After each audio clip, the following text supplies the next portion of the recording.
Afternoon. It is my pleasure to welcome you all to this conference, Learning from the Past, Engaging for the Future.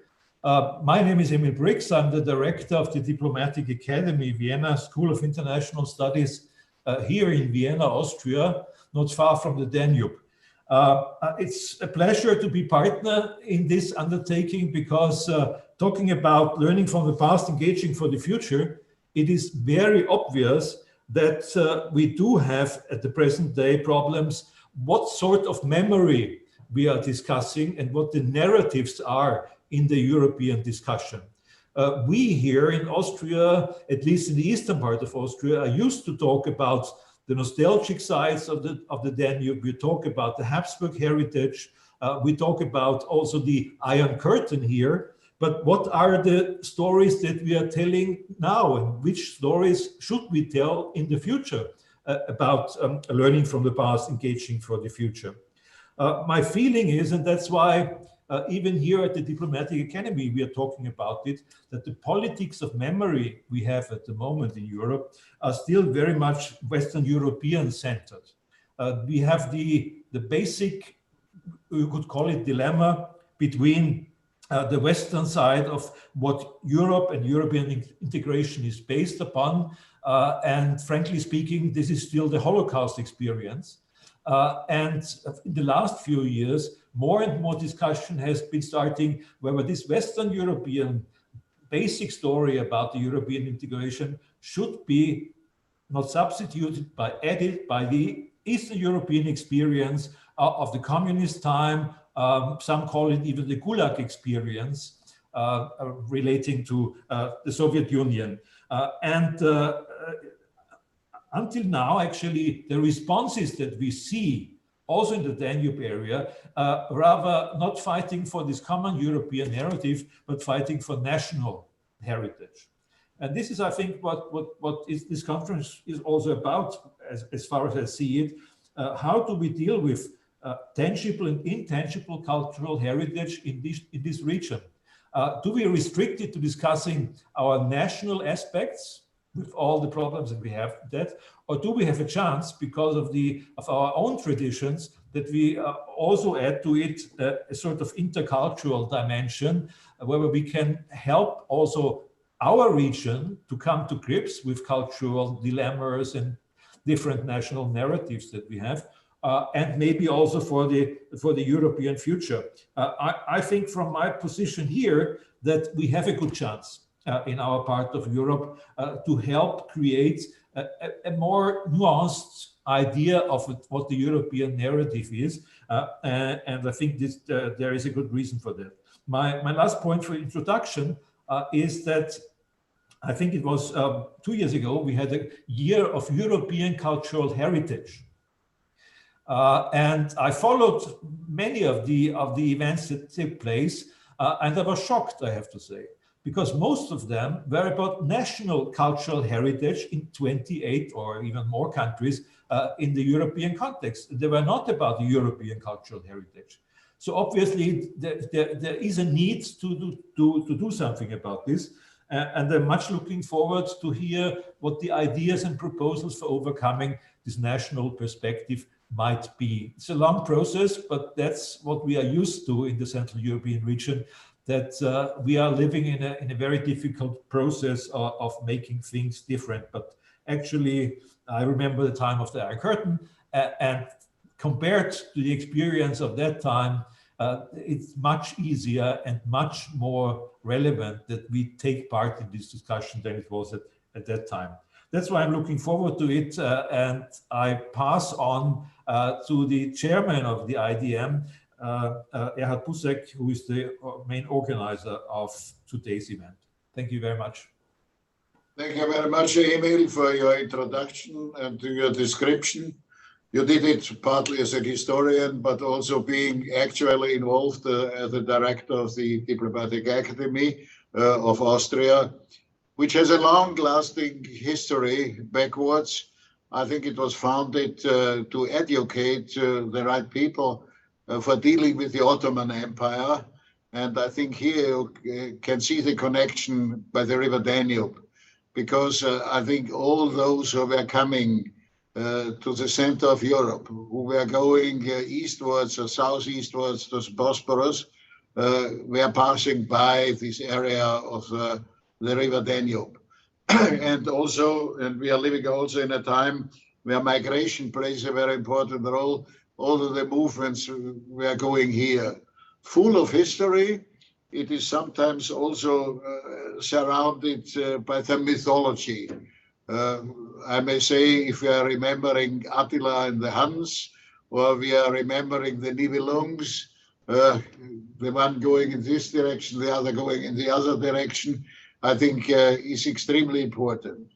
And Emil lined out correctly that we have a lot of experiences which created a common understanding of culture by all the differences of the culture. And I may say this variety or plurality is a real richdom of this area. Real richdom for us all, because we are gaining a lot out of it. Sometimes, and I'm very self-critical on us Austrians, I think we are using this cultural richdom, I think, to sell it by tourism. For the moment, stopped by COVID, but I think we are earning a lot of money. But on the other side, it is also a very positive sign what connects us, I think. And that's very necessary to underline it, because we want to speak about engaging for the future. I think that has to be the future of our common understanding here. And that's extremely important. So far, I think we can be happy, especially looking to Central, Eastern, Southeastern Europe, that investment, that the business created more common understanding. But it is not enough to speak about business and how to earn money, and only to speak about this economic and social differences between the parts of Europe, which for sure is necessary. But on the other side, I think it is necessary to get a feeling for the common understanding. And here we can register that in difference to the economic situation, we have a lot of problems here politically, because I think Europe is full of conflicts. I think it is not an argument that other parts of the world also have a lot of conflicts. I think what we have to do is to reduce the conflicts, to increase the mutual understanding.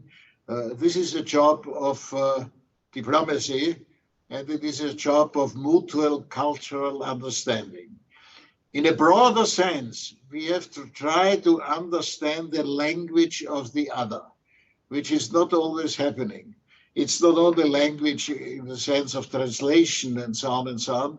It is the language of content that is here existing.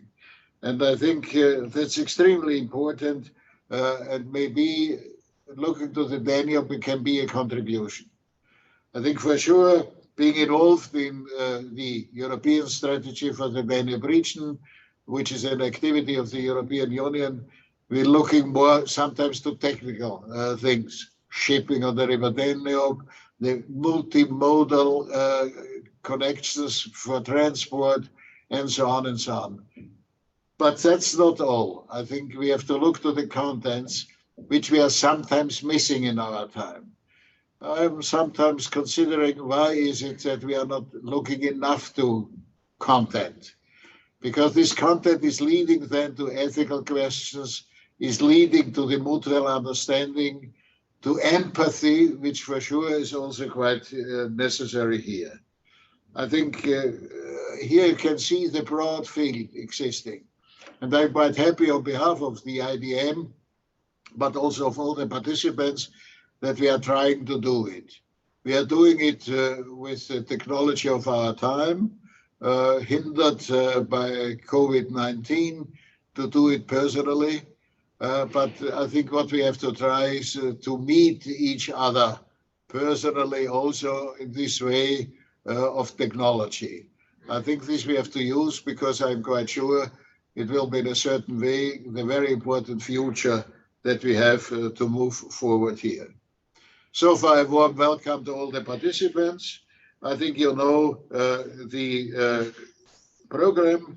We are starting with a keynote speech by Attila, Professor Dr. Attila, being a part of the Hungarian Academy of Science, visiting professor of history at the Columbia University, and he is very well experienced. And I may say I'm quite happy to know him for a very long time. He is also for me a part of the history because we met for the first time where there was still a communist government in Hungary. And when we started to discuss what can we do together, we built up a lot of things, and I'm commemorating all those we met in this time. And I'm thankful to the contribution which we have done for a better mutual understanding. So far, I think that's enough for the beginning. I'm asking Attila maybe to present a little bit himself, because I did it only in a few lines, but then to give his keynote speech. Attila, the floor is yours. Sorry for interrupting you, but I will also... Oh, beg your pardon. That was my mistake. A warm welcome to Dr. Gábor Fodor. Beg your pardon. I think I was mixing up the lines. Okay, the floor is yours. Yeah, I think you hear me now. So I'm Gábor Fodor from the Hungarian Cultural Institute in Istanbul, who organized this whole project in Turkey and all over Central Europe. So dear Ambassador, dear Mr. Busek, dear distinguished guest, it's my privilege to join you. And I will give some information relating this project as it hasn't been told. The core purpose and outcomes of this project was to establish a dialogue and mutual understanding between Turkey and the EU members of the Danube region through culture, art, and science, and to create various opportunities to meet, work together, and hence to make cooperation for further projects and related activities, so that the artists and professionals from art, literature, and culture institutions in Turkey and their counterpart in the Danube countries of the EU. Through the action plan of the activities, a large and well-achieved amount of knowledge of the traditional and contemporary connections were established and disseminated among the group members of the project. So in numbers, it means that throughout the project period until now, and hopefully it will rise today, more than 150 artists, performers, and writers has been involved.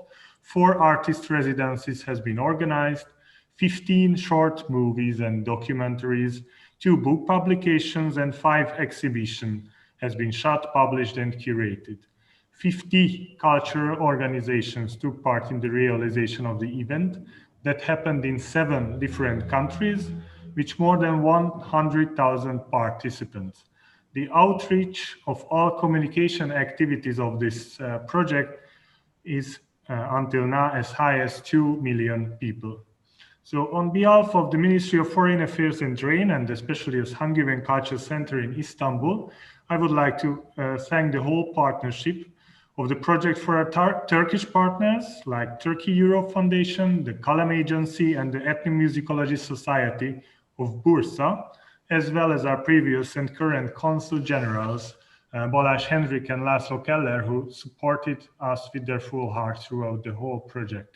I would like to also thank the valuable support by our Hungarian cultural institutes all across the Danube region and in the EU. And let me thank the great job of my colleagues in Istanbul, especially my dear Deputy Director Balázs Szőlősi, who managed to take control of this long and diversified series of events with great success. And finally, let me express my gratitude for the partnership, of course, to the Diplomatische Akademie Wien and the Institute for the Danube Region and Central Europe for this meaningful conference. And it is my pleasure to pass the stage to Mr. Professor Attila Pók, whom I know from my childhood, as my father was a long-run colleague of Professor Pók. So it's my privilege to say some words on him. So he is a senior researcher at the Institute of Advanced Studies, Kőszeg. He was deputy director of the Institute of the History at the Research Center for the Humanities at the Hungarian Academy of Sciences in Budapest, Secretary General of the Hungarian Historical Association, and visiting professor of history at Columbia University in New York. His publications and courses cover three major fields: 19th-20th century European political and intellectual history, history of modern European historiography, with special regard to political uses of history and theory and methodology of history writing. His works in English includes like Selected Bibliography of Modern Historiography, The Politics of Hatred in the Middle of Europe, The Hungarian Holocaust After 50 Years, The Oxford History of Historical Writing, Remembering and Forgetting Communism in Hungary, Studies on Collective Memory, and Memory Politics in Context. So, Mr. Professor Attila Pok, the floor is yours, and thank you very much for the opportunity. Thank you very much for the kind words. It's really a special honor and pleasure to be with friends in this project. I am just trying to share my PowerPoint with you. I hope it will work before I continue. Okay, thank you very much. So it's really a special occasion because I have known as Professor Busek for about 30 years or so, and we participated in the creation of a new institute in Budapest, Europe Institute, and in my quality also as Deputy Director of the Historical Institute, and also now in Kőszeg, we are really trying to do a lot to encourage various forms of European cooperation. And this takes me to the actual topic of my presentation. When I got the honoring invitation, I was thinking what to speak about. And I think much has been said about the Danube in this context, also in the context of this project, but perhaps a little bit less about the Elbe. And I thought that these two rivers might be a good framework for to discuss some aspects of the Central European symbolic geography. Now, my approach is that of a Kőszeg approach, because there is a both Professor Brix and Busek, and I think Gábor might also know this institute.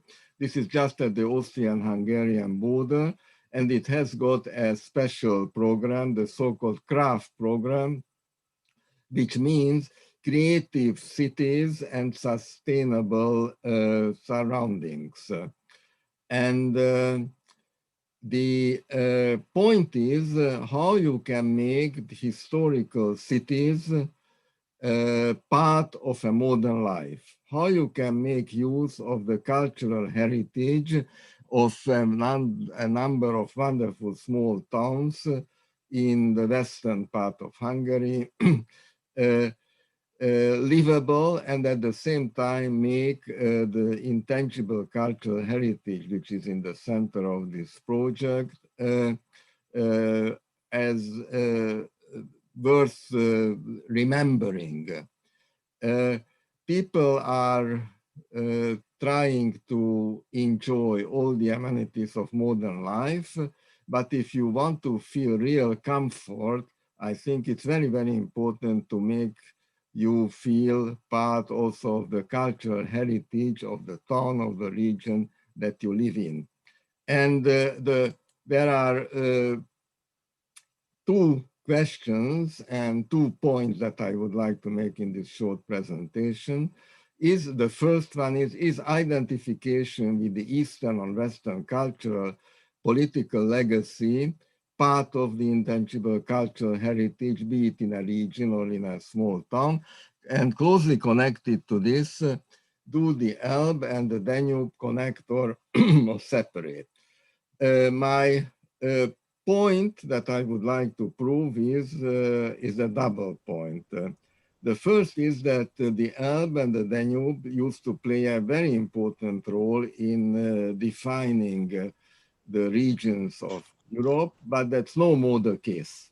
That is my first point, but there are other factors.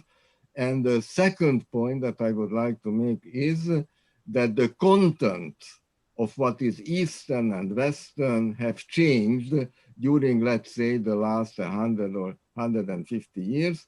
The value implication of what is Eastern and Western is not the same as even not only 100, but even, let's say, 30, 35 years ago, so just before the transition in our part of the world. But let us go to the Danube first. In the case of the Danube, the real dichotomy is not so much between East and West historically, but between North and South, because the real limes, the real borderline, was at the northern borderline of the Roman Empire. And historically, this is one of the deepest lying boundaries, which is, of course, now transgressed by now, but it used to be one of the most important borderlines in the history of Europe. And it's very interesting if you look at it from the Hungarian perspective, because the western part of Hungary is part of the Roman Empire. The eastern part of Hungary is not part of the Roman Empire. I spent more than 40 years in Buda, working in the castle district, and our institute had to move from Buda to Pest, and then we said we are moving from Pannonia to Barbaricum, so the barbarian region of Pest. So this is still somehow deeply present in our collective memories.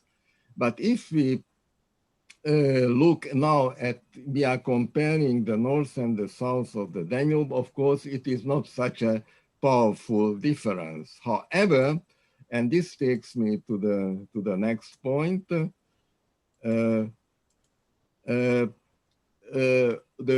Danube is full of incredible stories that you can learn from. And the greatest treasure house of all these stories is Claudio Magris's famous book.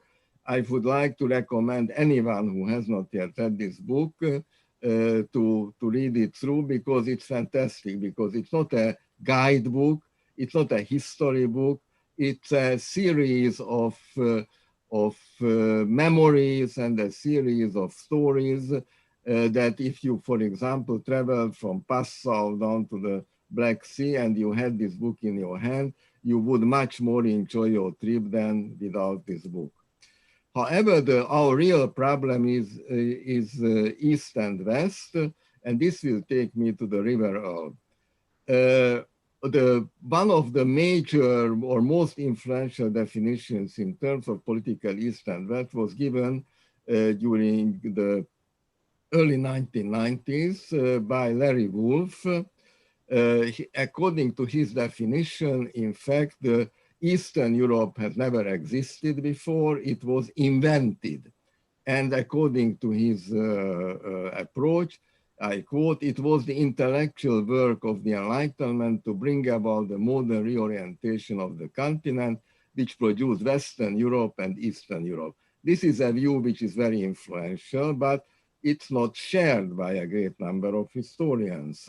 Because as some historians argue, the problem with Larry Wolff's book was that he didn't go beyond the 18th century. And if you go beyond the 18th century, and that's where we are going now, you have to pay much attention to the River Elbe. And this is coming here. The River Elbe has a very important symbolic significance in European history because it was on the 25th of April, 1945, when the American and the Soviet troops met there. There are some wonderful photos how they are shaking hands there, but we know from diplomatic document that that was a very, that was a worrisome encounter, so to say.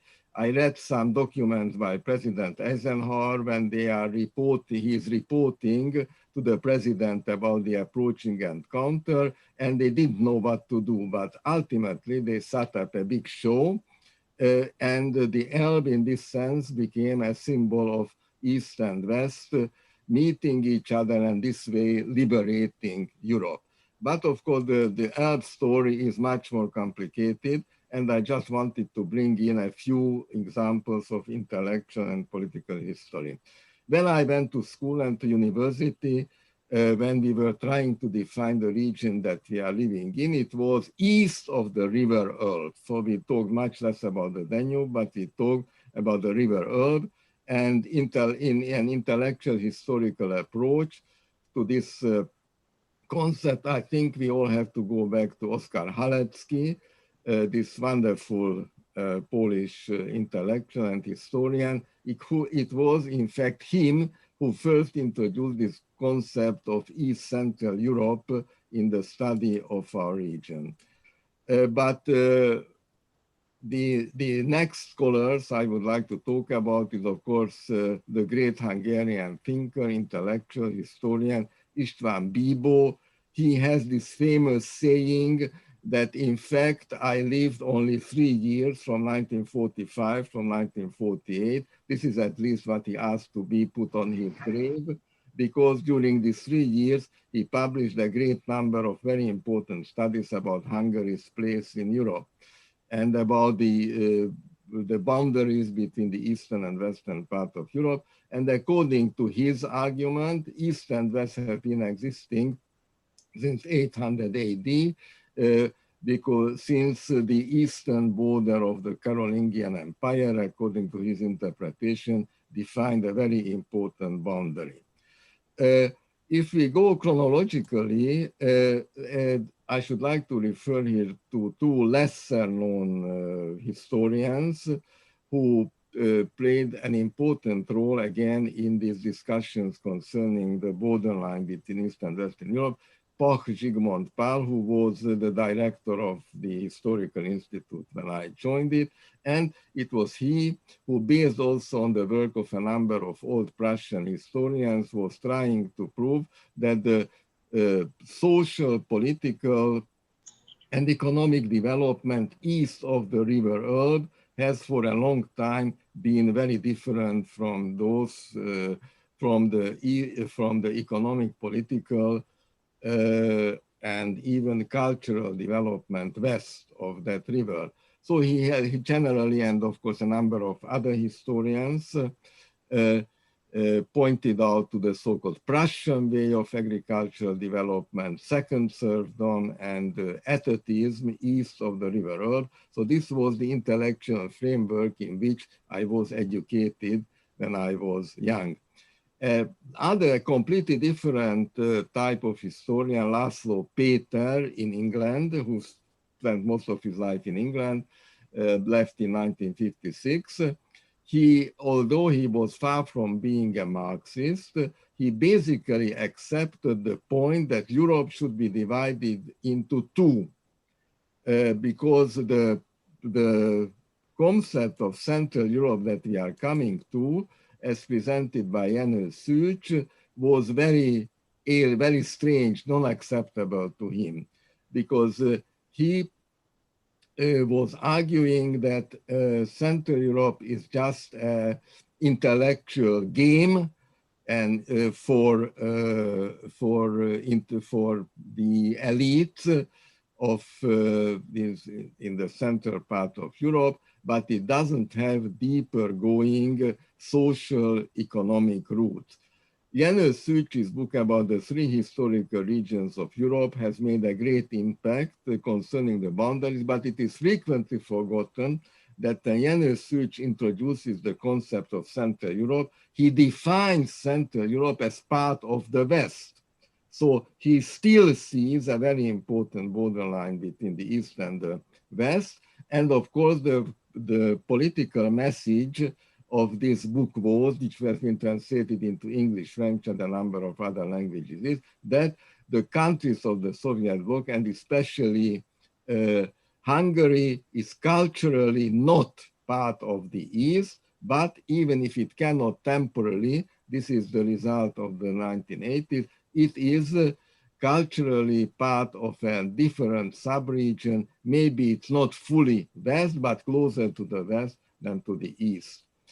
There I had the honor and pleasure to attend a number of meetings when Janus Szűcs and Peter Hanák and other outstanding historians were discussing the concepts of Central Europe and the boundaries of between these two parts.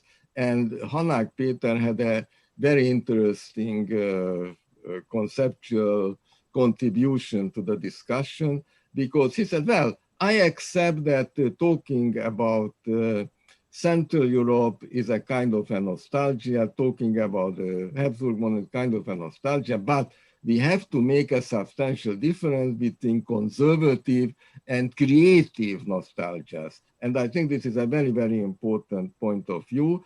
So maybe you cannot define all the deeper going social, economic, political rules, but imagination does play an extremely important role in shaping the minds of creative intellectuals. And now I come to the present or more recent times. I am referring now to a young colleague of mine, but of course he doesn't stand alone, who doesn't care so much about East and West and Central Europe, but the conceptual framework when talking about the various parts of Europe and region is for him and a number of entangled histories, multiple modernities, where geographic, political geographic, even symbolic geographic definition of the boundaries of Europe is difficult to, or nearly impossible, as they argue, define. And this takes me to the conclusion that is trying to prove the thesis, the point that I made at the beginning. So I think that East and West and Central are still important in the intangible heritage, also in my town Kőszeg, in the minds of the people living there, but there are two very important differences. The Elbe and the Danube lost their role in clearly defining regions, and the other, perhaps the more important conclusion is that as far as the value implications and East and West are concerned, a substantial difference can be observed, because for many, many, many years, West stood higher in the hierarchy of values, political, cultural, and West, and occasionally Central, seem to be occupying a lower position in this hierarchy, a kind of a subordinate position. Now, if we are trying to understand also what is going on in the European Union and political discussions in Europe, the emancipation of this part of Europe, as it's also presented in Professor Busek's and Brix' book, is a very important element in defining the minds of creative intellectuals in Europe in general and in our part of Europe in particular. So thank you very much for your attention. Many thanks, Attila, for your contribution, for the definition, giving an overview. I think I only want to add something which is in the German language and by historian also a subject of discussion. We have for a very long time a discussion, what are we using for Mitteleuropa? Are we using Central Europe or Mitteleuropa? I think there was by the Austrian Foreign Service a decision we should name it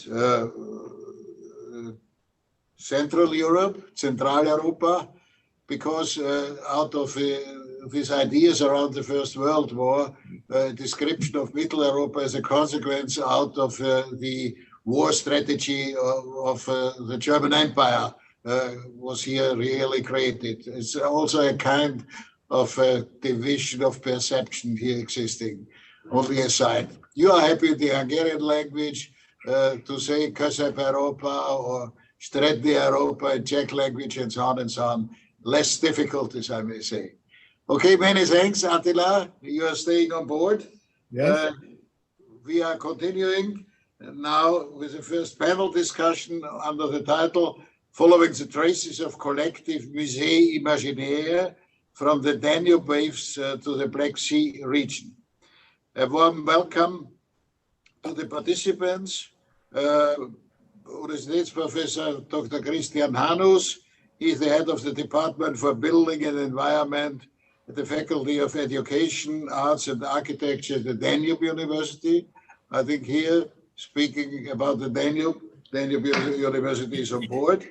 Also, Professor Jelena Todorovic, historian and vice dean of the University of Arts in Belgrade. And last but not least, Dr. Gábor Fodor, vice director of the Hungarian Museum of Science, Technology and Transport here in Budapest. Following the alphabetical order, I'm asking Professor Dr. Hanus to start. Thank you, Dr. Busek. Thank you for the introduction. Yes, that's true. As representative of the Danube, as representative from the Danube University Krems, I have to speak about the Danube. I will speak about the Danube Limes in this case, precisely. I will share the screen and hope it will work. Can you see my presentation? Okay. It's okay, thank you, thank you. So thank you also for the invitation to this very interesting conference. It's absolutely an honor and pleasure for me to present you some thoughts concerning the Danube Limes. Our university is involved in, yes, it's now changed. It's changed now, the slide. Is involved in a lot of projects in the Danube area. And we are dealing with the development of the urban structures along the Danube, also with the development of the scientific network. We are developing also teaching programs together with a lot of partners, a lot of universities in this region. And also the cultural heritage is one of our topics. And we were involved in the works for the nomination of the Danube Limes as World Heritage Site of the UNESCO. That this process is also in progress. And I think the Danube Limes has a very, very high potential for the development of the region, also for the intercultural dialogue. The former borders of the Roman Empire embodied the world's largest archaeological site with a length more than 5,500 kilometers. You can see it begins at the Scottish coast. It goes through Europe along the Danube to the Black Sea. Then we have here Turkey. We have here the Middle East, the Red Sea. We have the North Africa, the Atlantic. It's a important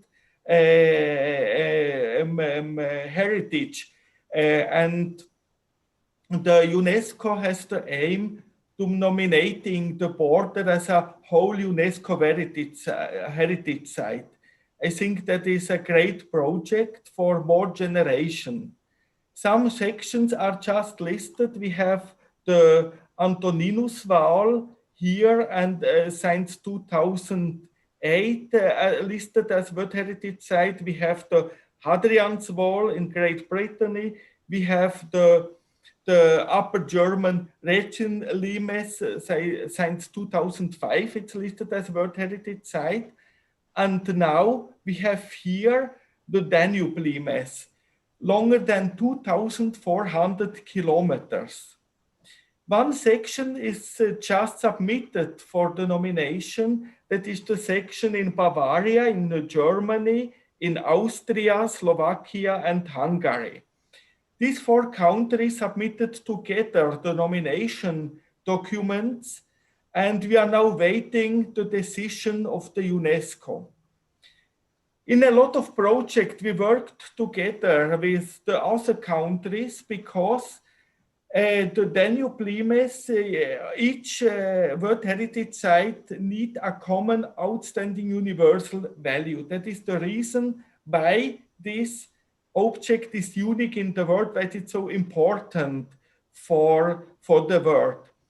And you need for that an intercultural dialogue, because each country has a different approach to this common heritage. That is a very, very interesting dialogue.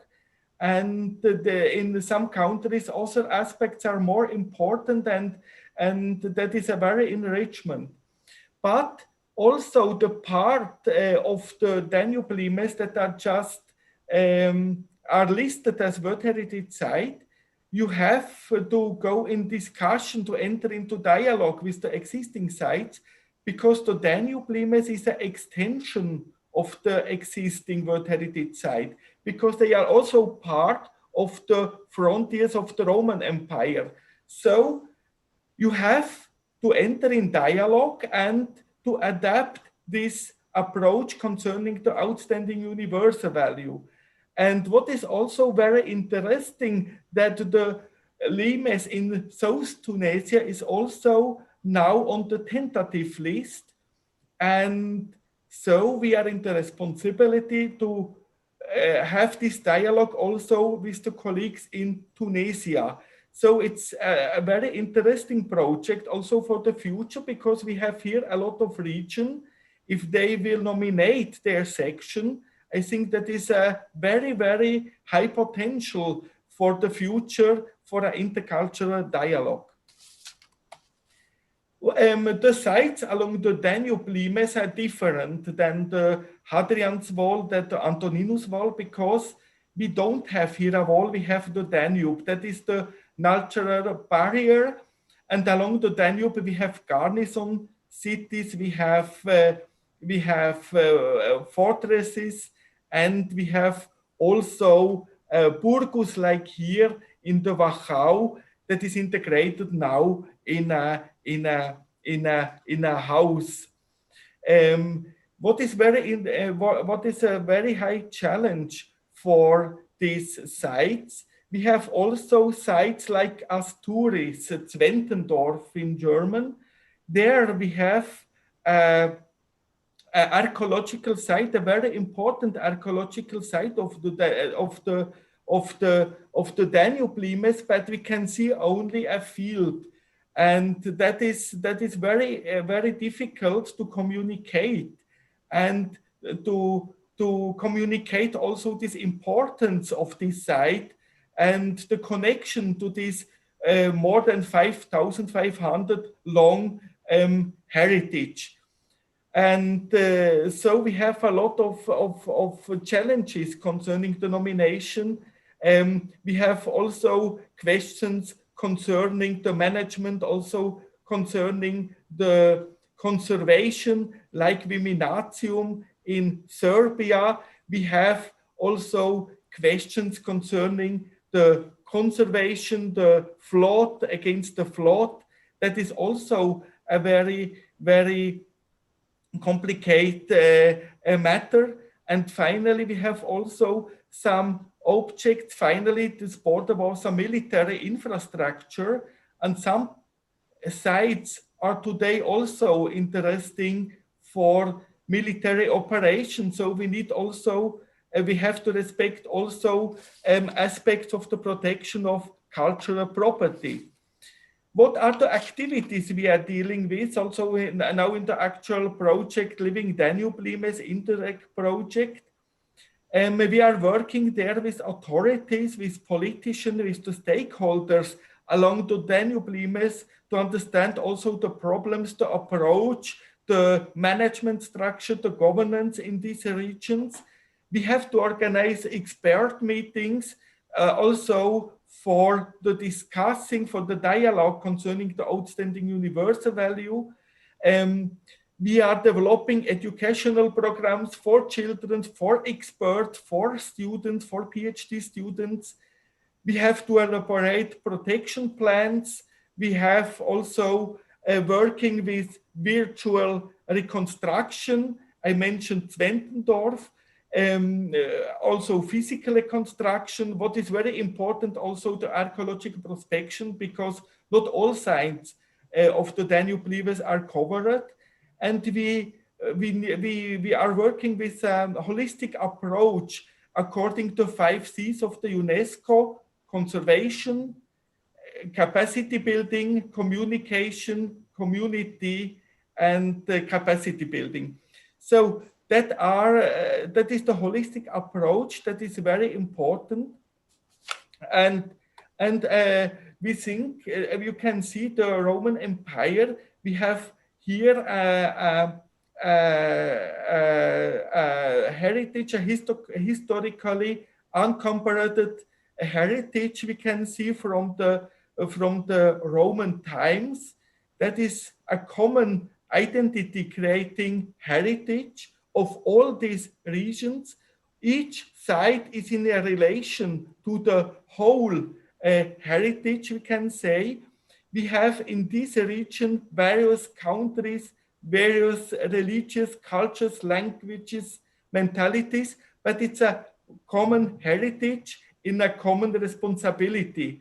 And I think if we can convince all these stakeholders in this direction about these facts, I think we have here a very, very nice work to do for the next generations. Thank you. Thank you very much, Professor Hanus, for your description. Also the approach concerning Roman Empire and Mediterranean Sea. But I think in your area, if I'm considering Dürnstein and King Richard the Lion-Hearted, you have a lot of traces of history also along the River Danube. Yes. Many thanks. And now I'm asking Professor Jelena Todorovic, I think, to take the floor. A warm welcome. Again, I may say, Professor and Vice Dean at the University of Transport, Budapest. Thank you, everyone. Thank you, Dr. Busek, for the nice introduction. Thank you, all the colleagues at IDM, for really making this conference possible, especially in these uncertain times. Well, my point today will be to take you further into the past, into the Baroque period, where we're going to discuss the concept of fluidity, which is very much also present in our everyday life, in our present state, but also we have to be aware how much it figured and how much it also defined one epoch far away from ours. Often our present world is described as pronouncedly fluid. We live in the time of fluid geographies, of fluid movements recently enhanced by great migrations, as Dr. Busek very well pointed out, and our sense of belonging and of self is often seen as fluid. I'll now try to share my screen.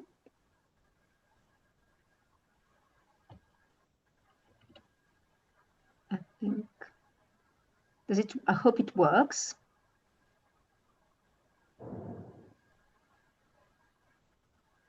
No?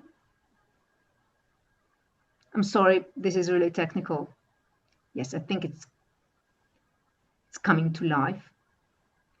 While being an art historian, I find not using images very sad and limiting. So at least I thought to make it as illustrative as possible. Can you see it?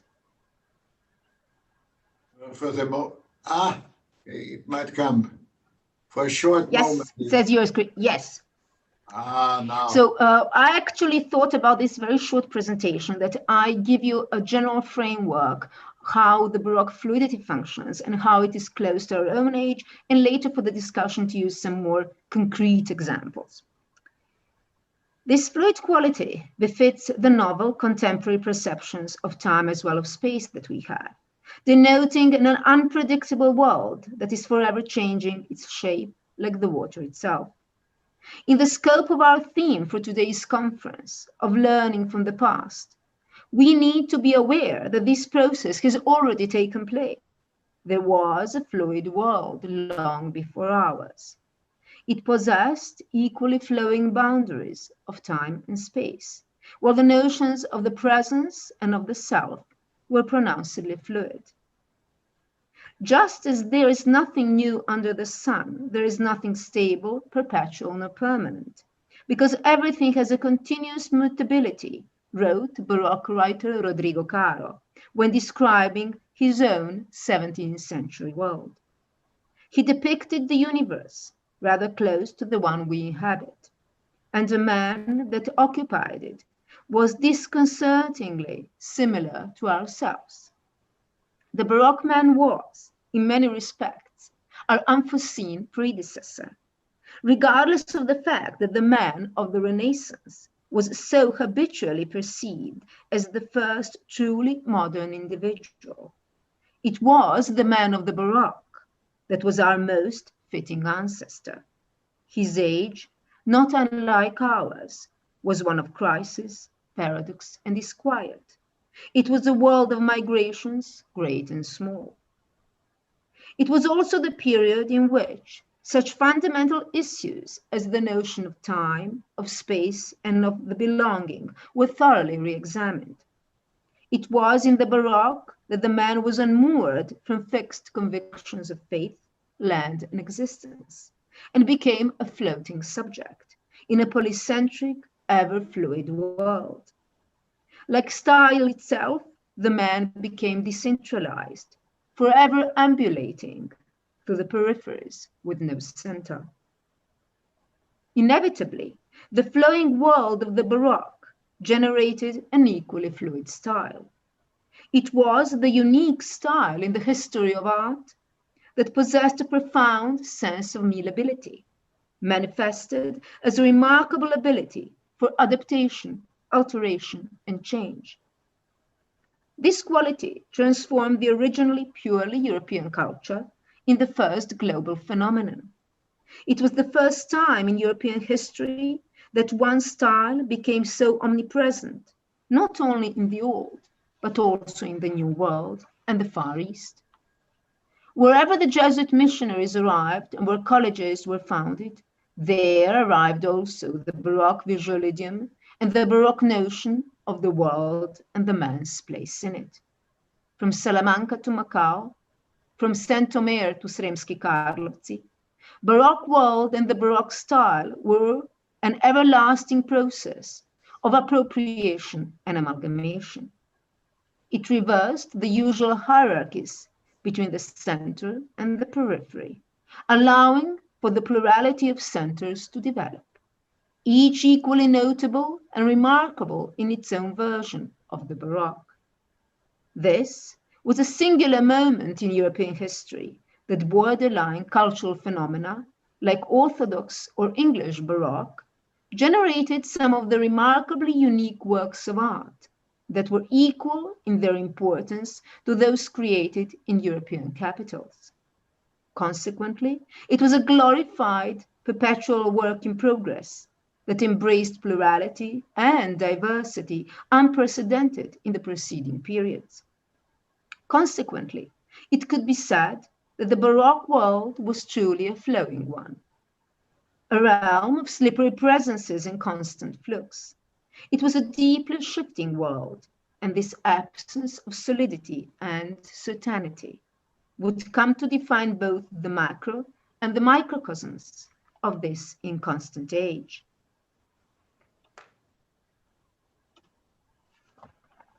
I'm just trying to, okay, it moves.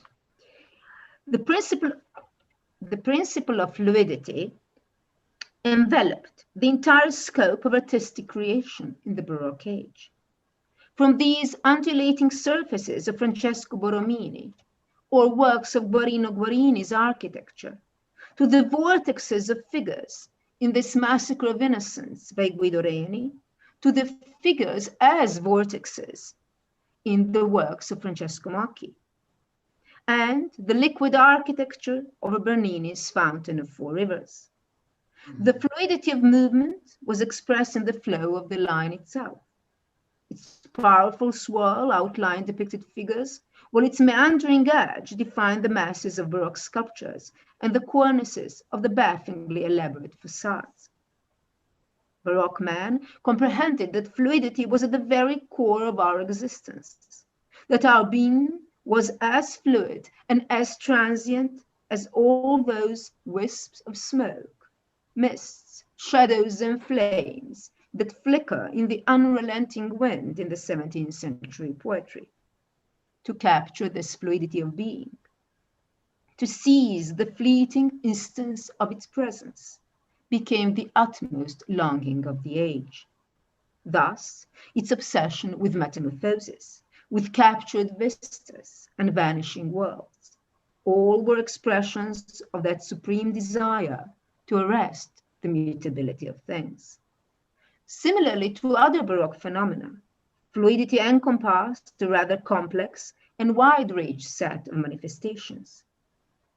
From the swirls of angels of ceiling of Pietro da Cortona and the polyvalence of space in the complex interiors as seen by Guarino Guarini, to the fluidity of being that marked equally the statues of Messerschmitt and Bernini's Borghese mythologies.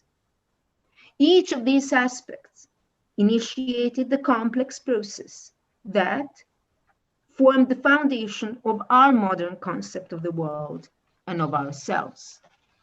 Thus, I propose that it would be important to examine this first fluid age and explore its conditions as well as diverse forms of its liquidity, not in order to gain a novel perspective on this dawn of modernity of the Baroque, but to better understand the fluidity of our present state. So this gave the framework, and I propose three possible ways to view the fluidity both in the Baroque and in our own age. The fluid geographies of the Baroque age, where of course Danube would play the great part, through the concept of the fluid souls, and of course through the very fluidity of time and fluidity of presence. So I think I didn't overstep my 5 minutes. No, I think it was really great. Many thanks. Thank you. I think now we can build up an arch from the Roman Empire, the walls and so on and so on. And it was not only walls, but the influence concerning law and administration and transport and so to the Baroque. As an Austrian, I'm very much in favor of you have explained and what you have shown, because my country got a great impact by the Baroque for sure. And we are still living out of it and sometimes also not really understanding, but this is another subject. Now we are jumping maybe to another way of fluidity, because a director of an institution which is looking to transport is for sure a possibility to look to this. I'm asking Dr. Gábor Sigmund to take the floor. Oh, here you can see already the transport. Thank you so much. I just start my presentation. So, thank you. Hopefully is it okay? Thank you. So, as Gábor Fodor mentioned, we had an exhibition in the Hungarian Cultural Center in Istanbul last year about the transport connections between Central Europe and the erstwhile Habsburg Empire, actually, and Turkey through the waves, through the Danube and the seas. And now I just want to give a glimpse into my current research and the small aspect of this exhibition. Well, a significant aspect of the so a significant aspect of economic and commercial relations between Turkey and Ottoman Empire and Hungary is signified by the one slightly transport route which ran partly on the river Danube, and I just try to show, the Danube and partly at sea between the two countries. Historically, these were the cheapest ways, and actually there were not modern railway connections through the Balkan Peninsula between the two regions. a remarkable opportunity opened up for Hungary within the Habsburg Empire at the end of the 1850s to be able to export Hungarian agrarian products, chiefly wine, to Istanbul and from there to other more distant markets. The Austrian maritime navigation, namely the Austrian Lloyd Company, also had appropriate representation in the Turkish or Ottoman Empire. But actually, the Hungarian interests were kept at a relatively low profile. So the turnover developed significantly, and after the political and economic compromise with Austria in 1867, Hungary established its own seaport in Fiume, today Rijeka in Croatia, on the seafront of the Adriatic Sea. The Hungarian Adria Steamship Company was required to launch passenger service between the Danube Delta and Istanbul. And since its establishment in 1898, the Hungarian Levant, the Eastern Steamship Company, also aimed at increasing their turnover in the ports of the Middle East, the Black Sea, and Turkey. This company supplied those products and goods which were arrived to the Danube Delta through the Danube, and the goods were lifted from Danubian vessels to sea ships in the Danube Delta. And the company even had an own agency in Istanbul at the time. In the meantime, the Austrian Lloyd also received Hungarian subsidy to deliver the products of the Levant Company from Istanbul to Fiume. The traffic between Fiume, Rijeka, and Istanbul, and the main Ottoman port between at the end of the 19th century is shown here in the table.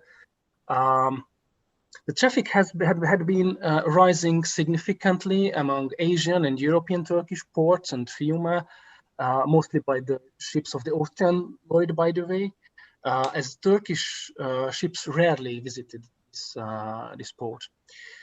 So you can see Istanbul, Saloniki, and Smyrna were the most important ports from this perspective.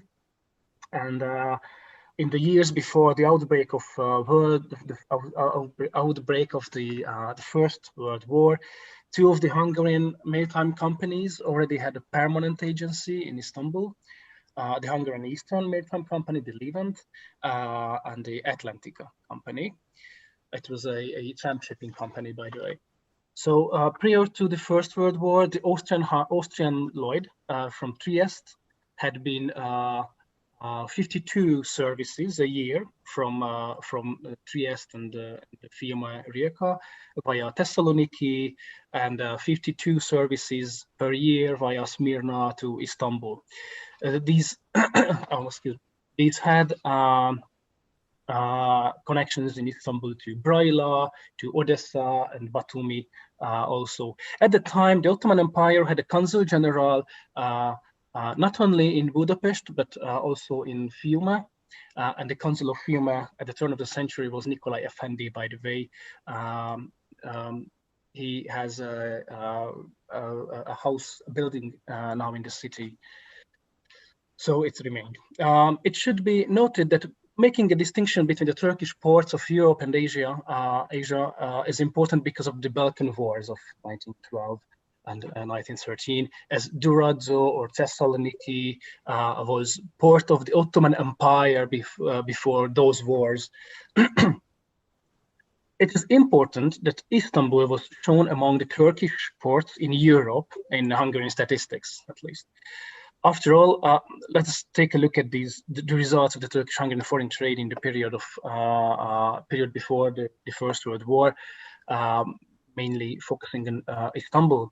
It was a very typical characteristic of the traffic that Hungarian export was greater than import from the Ottoman ports. Turkey exported mainly tobacco, figs, and citrus fruit. And Hungarian export, mainly sugar and flour, was rising rapidly year on year, targeting Istanbul, but as I mentioned, other Turkish or Ottoman ports as well. goods shipped to Turkey were typically, so the Hungarian sugar, flour, rice, made in Rijeka's companies, and later manufactured goods. From Istanbul, mostly crude tobacco arrived to Fiume, and later oilseed came from Istanbul. In 1913, in terms of ship traffic of Fiume, export value of Turkey was the fourth largest after British, Austrian, and Italian ports. So accordingly, in 1913, the total volume of 34 million in Turkish-Hungarian foreign trade by sea through this seaport and Fiume, Rijeka alone amounted to about 2012 million crowns. So most of the foreign trade was concluded by sea, thanks to mainly the Austrian Lloyd company from Trieste and the smaller Hungarian or sometimes Italian steamship companies before the First World War. And when it comes to the heritage and even today's connections between Central Europe and Turkey, Danube and the Central European seaports played a significant role shaping economic connections between Central European agriculture and industry and the Turkish markets. So all in all, in the field of transportation, as far as I'm concerned, I do believe, in the field of transportation, we had a significant common heritage in this region in Central Europe and even with Turkey. And hopefully we will have a flourishing future also again due to the transportation and thanks to the transport connections via Danube and the seaports, and hopefully today through railways and routes. So yeah, as we emphasized in this conference, just learning from the past and engaging for the future. So hopefully transportations will play a key role building these connections and building this heritage the next years again. So well, thank you for your attention. This was my very brief outline in 5 or 7 minutes about these kind of transport connections between Central Europe and Turkey, focusing before the First World War period. Thank you again. Thank you very much, Director Dr. Sigmund. I think it was a very valuable contribution because in one of my jobs I'm very much engaged, I think, to work on infrastructure concerning Southeast Europe and also leading to the direction of Istanbul, Black Sea area and eastern part of the Mediterranean Sea. I think we are discussing a lot of better connections as we have now. Maybe it was before the First World War in a certain way better than it is now. But it's not a question of comparison. It is a question of effectivity, which we have to do for the future in the connection of these areas. So I think the first panel, the opening statements from the participants are now at an end. And as far as I'm looking to the program, we have now a discussion between the participants of this panel. Here I may ask to start a little bit. We have in the title the very nice expression of Musée Imaginaire. I think it's a question to all of the participants. The last one has a better chance to answer. Musée Imaginaire means not a reality, but what is reality from the things you refer to, and where can we create more reality? Not imaginations, but also concrete steps. Whom can I ask to take the floor as a first?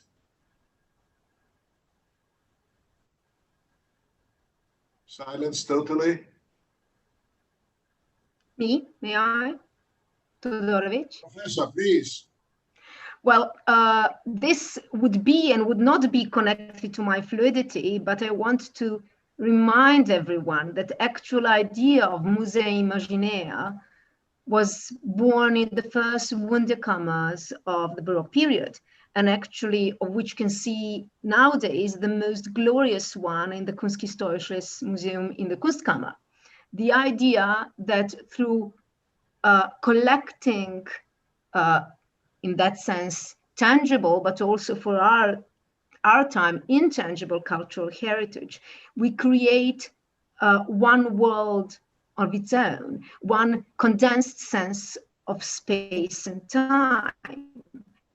And that was the first time the Baroque man, or if you want, a Baroque individual, tried to comprehend the plurality and the complexity of the world. So thinking, as our first presenter was talking about the entire Danube Limes as one grand museum, if I understood it right, as one collection of marvelous tangible and intangible cultural heritage, I think we can really draw upon these ideas of Wunderkammers and think of our present day of Central Europe as one marvelous Wunderkammer, where we do not have to talk about diversifications, but think of the unity of time and place through cultural heritage. Through that, for me, the European Year of Cultural Heritage actually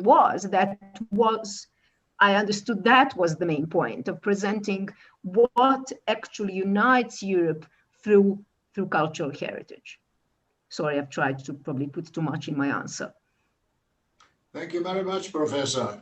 I think my knowledge about the word Musée Imaginaire is coming from André Malraux.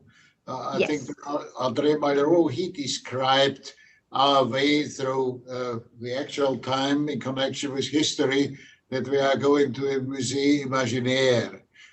So my question is, what is left out of this heritage? You described it not beautiful, not only by Wunderkammer, but also by fluidity. I think that was extremely valuable, a contribution. But in other direction, I think what is also left, or what can be revitalized. Any other? What about the man on our panel? Hello. About transport and all the possibilities, for example, Mr. Director Sigmund.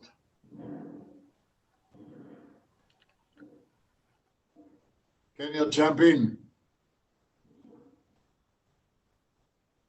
Yeah, sure, I'm here. Thank you.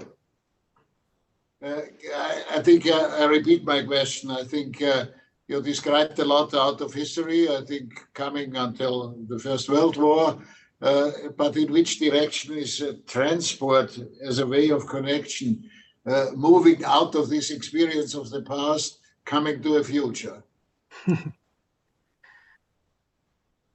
That's a good question. I think it's about the future, and it's about geopolitics. It's about politics today, rather than history. However, when we look at those seaports which had a significant role in this connection before the First World War, we can see Rijeka today is not a significant port at all, even not in the Adriatic Sea. However, it was the 10th most visited seaport before the First World War. It was one of the most modern one, and Trieste had a more significant role in the connection between the Central European market and the Turkish market. But Trieste was actually at the time the main seaport of the Austrian-Hungarian Empire, and its hinterland were partly Germany, Austria, Czech is and Hungary, even Croatia and Bosnia-Herzegovina. So today Trieste is just quite a small part of Italy.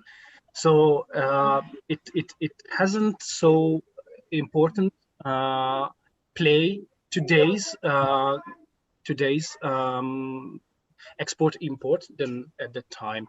So well, I think it can be a good solution to thinking on the Danube, because this is the sixth 10th corridor of the European Union, and as we can see from the past, Danube had a significant role between the connection. The connection between Central Europe and the Turkish market. But of course, it was partly. The export import was partly through the waves of the Danube and partly on the Black Sea. So as I said earlier, I tend to think today this is rather a political and a geopolitical issue, but of course we can learn something from the past. And I do believe the key factor today is the European Union and the Danube, not the erstwhile Austrian-Hungarian ports on the Adriatic Sea. This is what I believe in this field.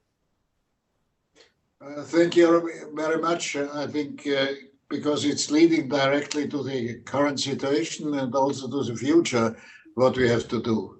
You are totally right. I think the citizen of Trieste decided in the year 1300, long time ago, to become a part of the Habsburg Empire. I think it was not enthusiasm for the Habsburgs. I think it was out of economic reasons, because you mentioned the famous expression hinterland. It was the hinterland for Trieste, and so Trieste grew up. And I think now, partly, I think the Trieste is not really very vivid. I think you can see a lot of buildings which are empty and so on, which is quite bad. Maybe we didn't manage it in the right way, because copper is now a competitor of Trieste. Being sometimes more effective. Also, the railway connections from copper are better than from Trieste. It's also here, you can see the actual situation here. And I'm asking very often Austrian and German entrepreneurs why are not using Trieste, and then I'm getting an interesting answer. They are telling me too much chopero, too many strikes here in Trieste existing, which is connected, I think, with the political situation sometimes. I think it has improved. I want to be fair here. So far, I may say, and I want to introduce, even with a certain direction more southwards to Greece and maybe partly also to Istanbul, I think we have to do more that the railway connections are becoming here better. I think I'm extremely critical, not being critical of the Chinese investments in general, but if now the railway connection from Athens, from the port of Piraeus, is now improved by the Chinese in the direction of Belgrade, Budapest, and so on, I think here I'm asking the other Europeans, why are they not looking also to another connection which is going through Zagreb and Ljubljana and so on, also more in the direction of Bavaria or Germany and so on. I think this is the actual situations. May I raise the question, how far is the past also a burden for good solutions for the future? Or do we have the right engagement in favor of Europe, I think, to settle these problems? and also looking to the very interesting elaboration on Baroque and fluidity, which was done by Professor Todorovic. I think, have we enough common understanding or empathy or feeling for the different parts here, so that we can say not only the river Danube and the water is connecting us, what is a connection in spirits and in thinking and knowledge, not only in history, but also in the common interest of improvement of this area. Will somebody comment a little bit on this? May I? Please, Professor. May I actually take a tiny step back, because for the last 12 years I've been working in Trieste as well, teaching there as well. Actually, last year, Trieste revived its status it got from the Austrian Emperor Charles VI, which is Porto Franco, which is the free port, and which was valid during of course, until the end of the First War. Then it was revived in 1945 when it was Trieste free zone of Europe, of course, between the Zone A and Zone B. And after the Trieste was once again just part of Italy, it was forgotten. So the prefect of the region and the mayor of Trieste found out that the concept of the free port was still valid, and they revived it, because in order to cancel the concept of the free port revived in 1945, you had to have at the same table representatives of the Soviet Union, of the United States, and of Yugoslavia. And 2 out of 3 countries are now non-existent. So now they're really building more on their port and the reputation of the free port, and the customers are really arriving. So sorry to go one step back to Trieste. But about your second question, well, we need not to be burdened by the past, because I have to come back to Baroque again, because Baroque was the first epoch which developed a very fluid sense of the past which is constantly present in our present, if I may say, which inspires our present, and also which allows us to view our present differently, polyvalently, if you wish. So I think we, being an art historian, but being someone who deals a lot with cultural heritage, I think that actually building upon the past as a cultural past, we can be united not only by the river, but our common cultural heritage. So that was my suggestion. And also, about the Baroque, the fluidity of that time and the fluidity of existence and fluidity of presence, we need to learn that even centuries ago, our existences and our presence and our past were very malleable, were very open to everlasting change. So I'm sorry if I'm making it too Baroque and too complicated, but I'm trying to show how much what we live through now actually our regions and our space of Central Europe actually already experienced. Thank you very much. I think this is a very important connection which you built up here. I think from arts history, or from the background of the arts at this time, I think to gain out the lessons which can be learned by this, that's extremely important. I think, may I jump a little bit to the first participant in our talks, to Professor Hanus. And may I connect your elaborations on the Hadrian's Wall, on the Limes, and so on and so on. I think sometimes I have the feeling we are again back in an area where we are building up walls. I think walls are playing a very important role nowadays, concerning migration and so on and so on. We are building up actually now walls concerning COVID-19, where to go, red signs, it's not possible to go there.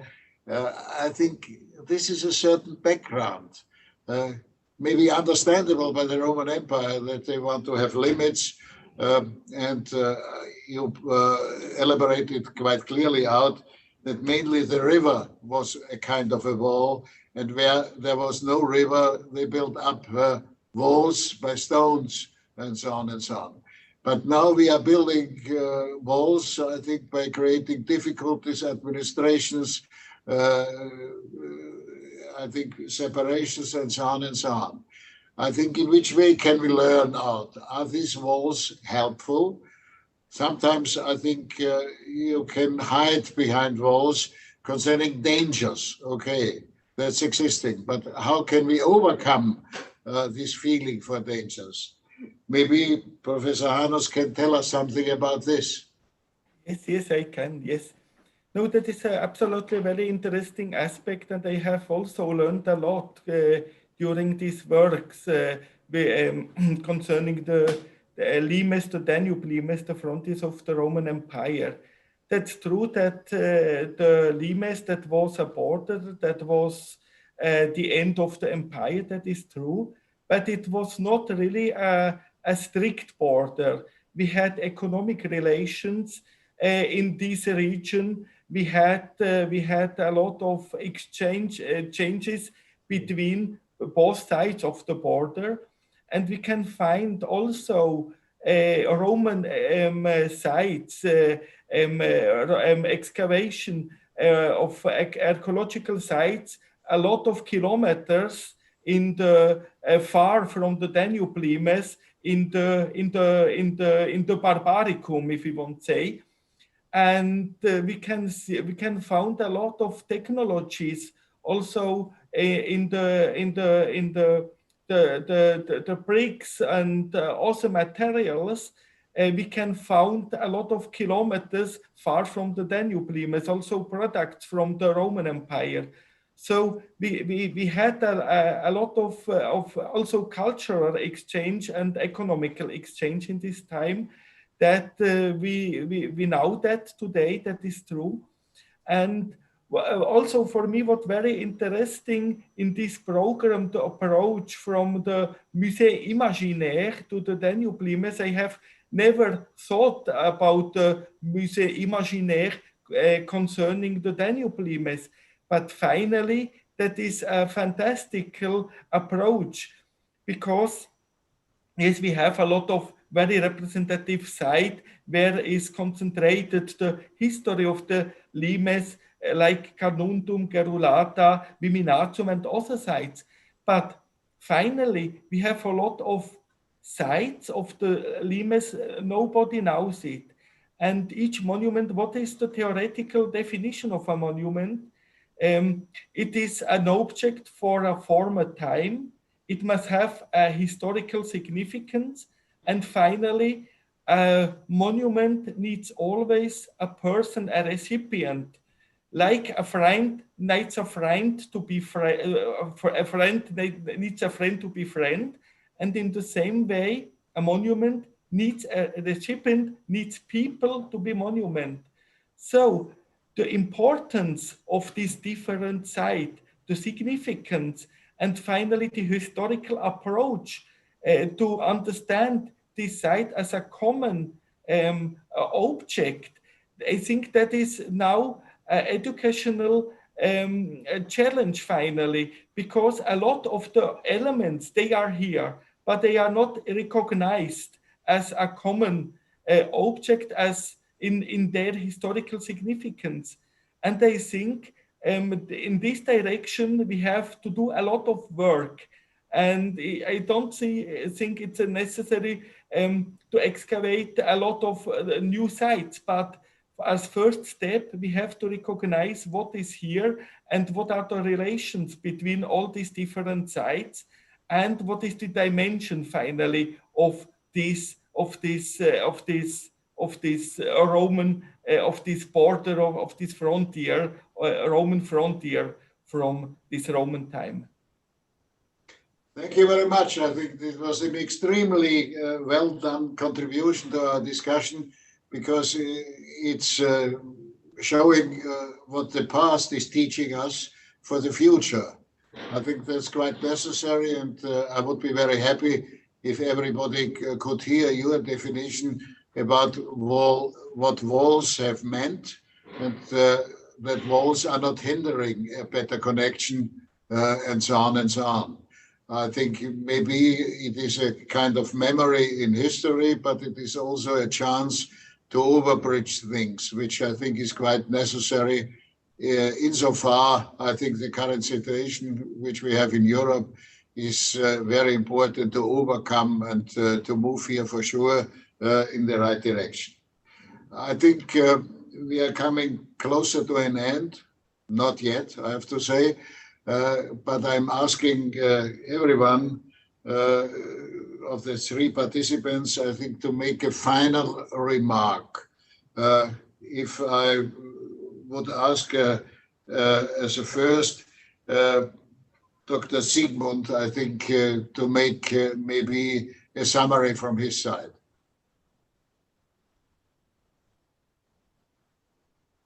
Dr. Sigmund, can you hear me?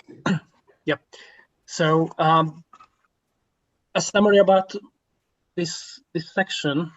Well, I think it's not an easy, because we have heard a lot about the art and science, and even transport history, which is always a small topic in such a conferences. So I think we had a good chance to talk about Central Europe. What does it mean? What is the message of Central Europe today? Actually, I do believe it was one of the main aspects of this section for me, at least for me. So the meaning of Central Europe, the meaning of Elbe, Danube, art and science, and common heritage, and actually what we can learn from the past to shape our common future based on our common heritage. Köszönöm szépen for this contribution, understanding Közép-Európa, I have to say. Thank you, vielen Dank. What you said rightly, and I think we have all to learn it, and maybe it's also the sense of this activity, I think, to create this approach which you have outlined. And may I now ask Professor Todorovic, or Todorovic? Todorovic is excellent. Beg your pardon. I Yes. think I'm No, not too much great. familiar with the Serbian language. Please be so kind. Your comment from your side? Well, for me, it was really excellent to bring together all these three contributions and your excellent questions, which brought together not only different pasts and different legacies, the concept of walls, what they connect more than they what actually separate, of the fluidity of different periods, and also of transport, which for nowadays we have to learn on that little story of the experience of Trieste, where they had to revive the contract of Austrian Emperor Charles VI to see the progress of today. So in that sense, we really have to think what, in terms of our common heritage, our common also excellence in terms of history, and as Professor Hanus said very well, what connects different Danube universities, or different Danube archaeological sites, or different museums, different regions, actually to draw upon much more the arts, to create both Malraux's Musée Imaginaire and Baroque's Musée Imaginaire, which was the Wunderkammer, to really think of our common past and of our common culture as one amazing Central European Wunderkammer. Many thanks, Professor. I think this was really great, lining out the importance to study history and to connect it with the actual situation, and also with the future. I think on behalf of the Kunsthistorisches Museum, I have to say many thanks to you mentioning the Wunderkammer, because I think it is one of the great heritages which we have here, really. But that is not the most important comment. The comment is another one. I think the importance of understanding of arts, not only in the context of history, but also in the context of life and how it is performed. I think that's extremely necessary. I think maybe we are jumping now from arts more to a technical approach. So I may ask Dr. Sigmund from his side to make a final comment. Dr. Sigmund. Well, thank you very much for this lineup. I think it was a very inspiring conference. Every comment, every questions, and every presentation was very inspiring, I think, and I do hope it will be available for the broader public, because I think it is very important today to emphasize the meaning of Central Europe and the common heritage in this region. At least in these very, hectic years, in this pandemic situations, in this kind of geopolitical life. So I do believe it's very important. It would be very important to show up somehow this kind of comments and presentations for many people.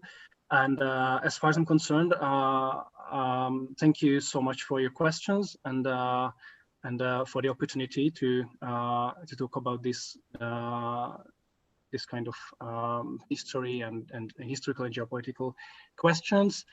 So thank you for everyone, and thank you for the organizations, because I think it was very important to take part on this conference, and as I mentioned, I think it was the key factor, this kind of very nice lineup. So thank you for everyone, and I hope it will be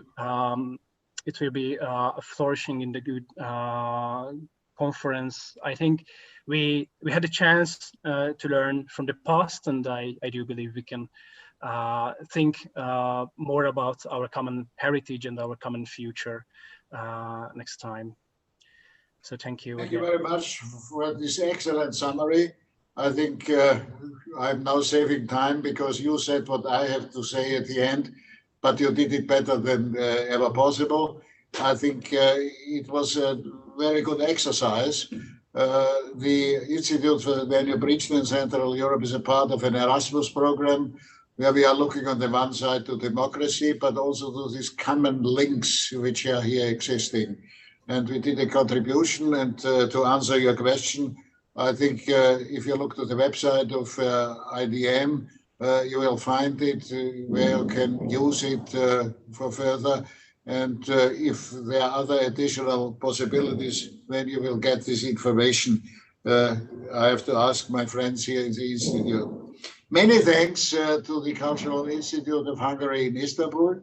I think it was really great to cooperate from Vienna to Istanbul by Hungary and Austria and all the others, like from Belgrade, Serbia here. Extremely happy.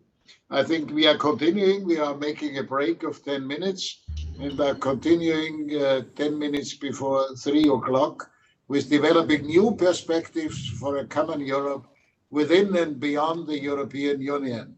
And there's a very interesting panel. Esther Davida here from Budapest, Elif Kamizli from Vienna, from Istanbul, beg your pardon, Ivan Vejvoda from Vienna, but he is from Serbia, and Professor Dr. Stefanie Wöhl.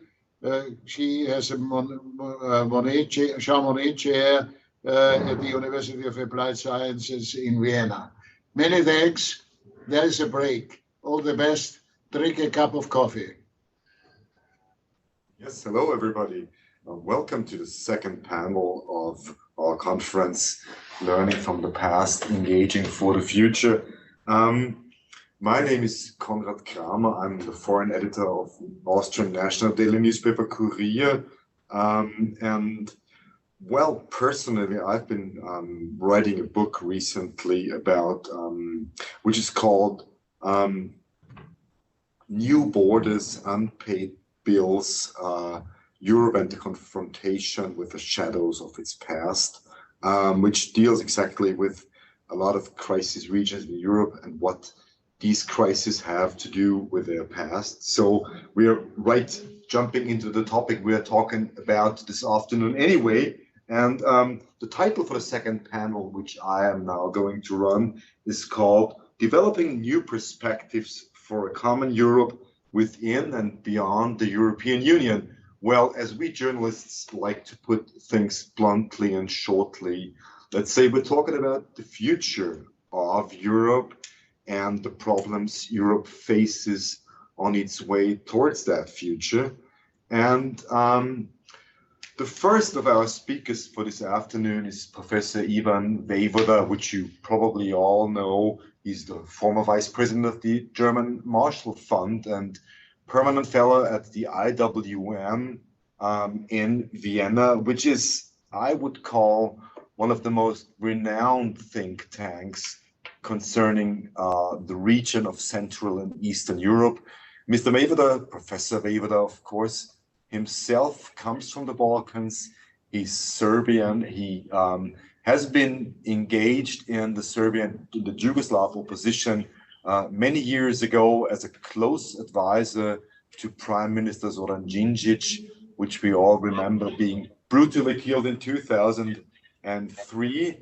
And well, Professor Vejvoda is, of course, one of the leading experts concerning this space of Central and Eastern and Southeastern Europe.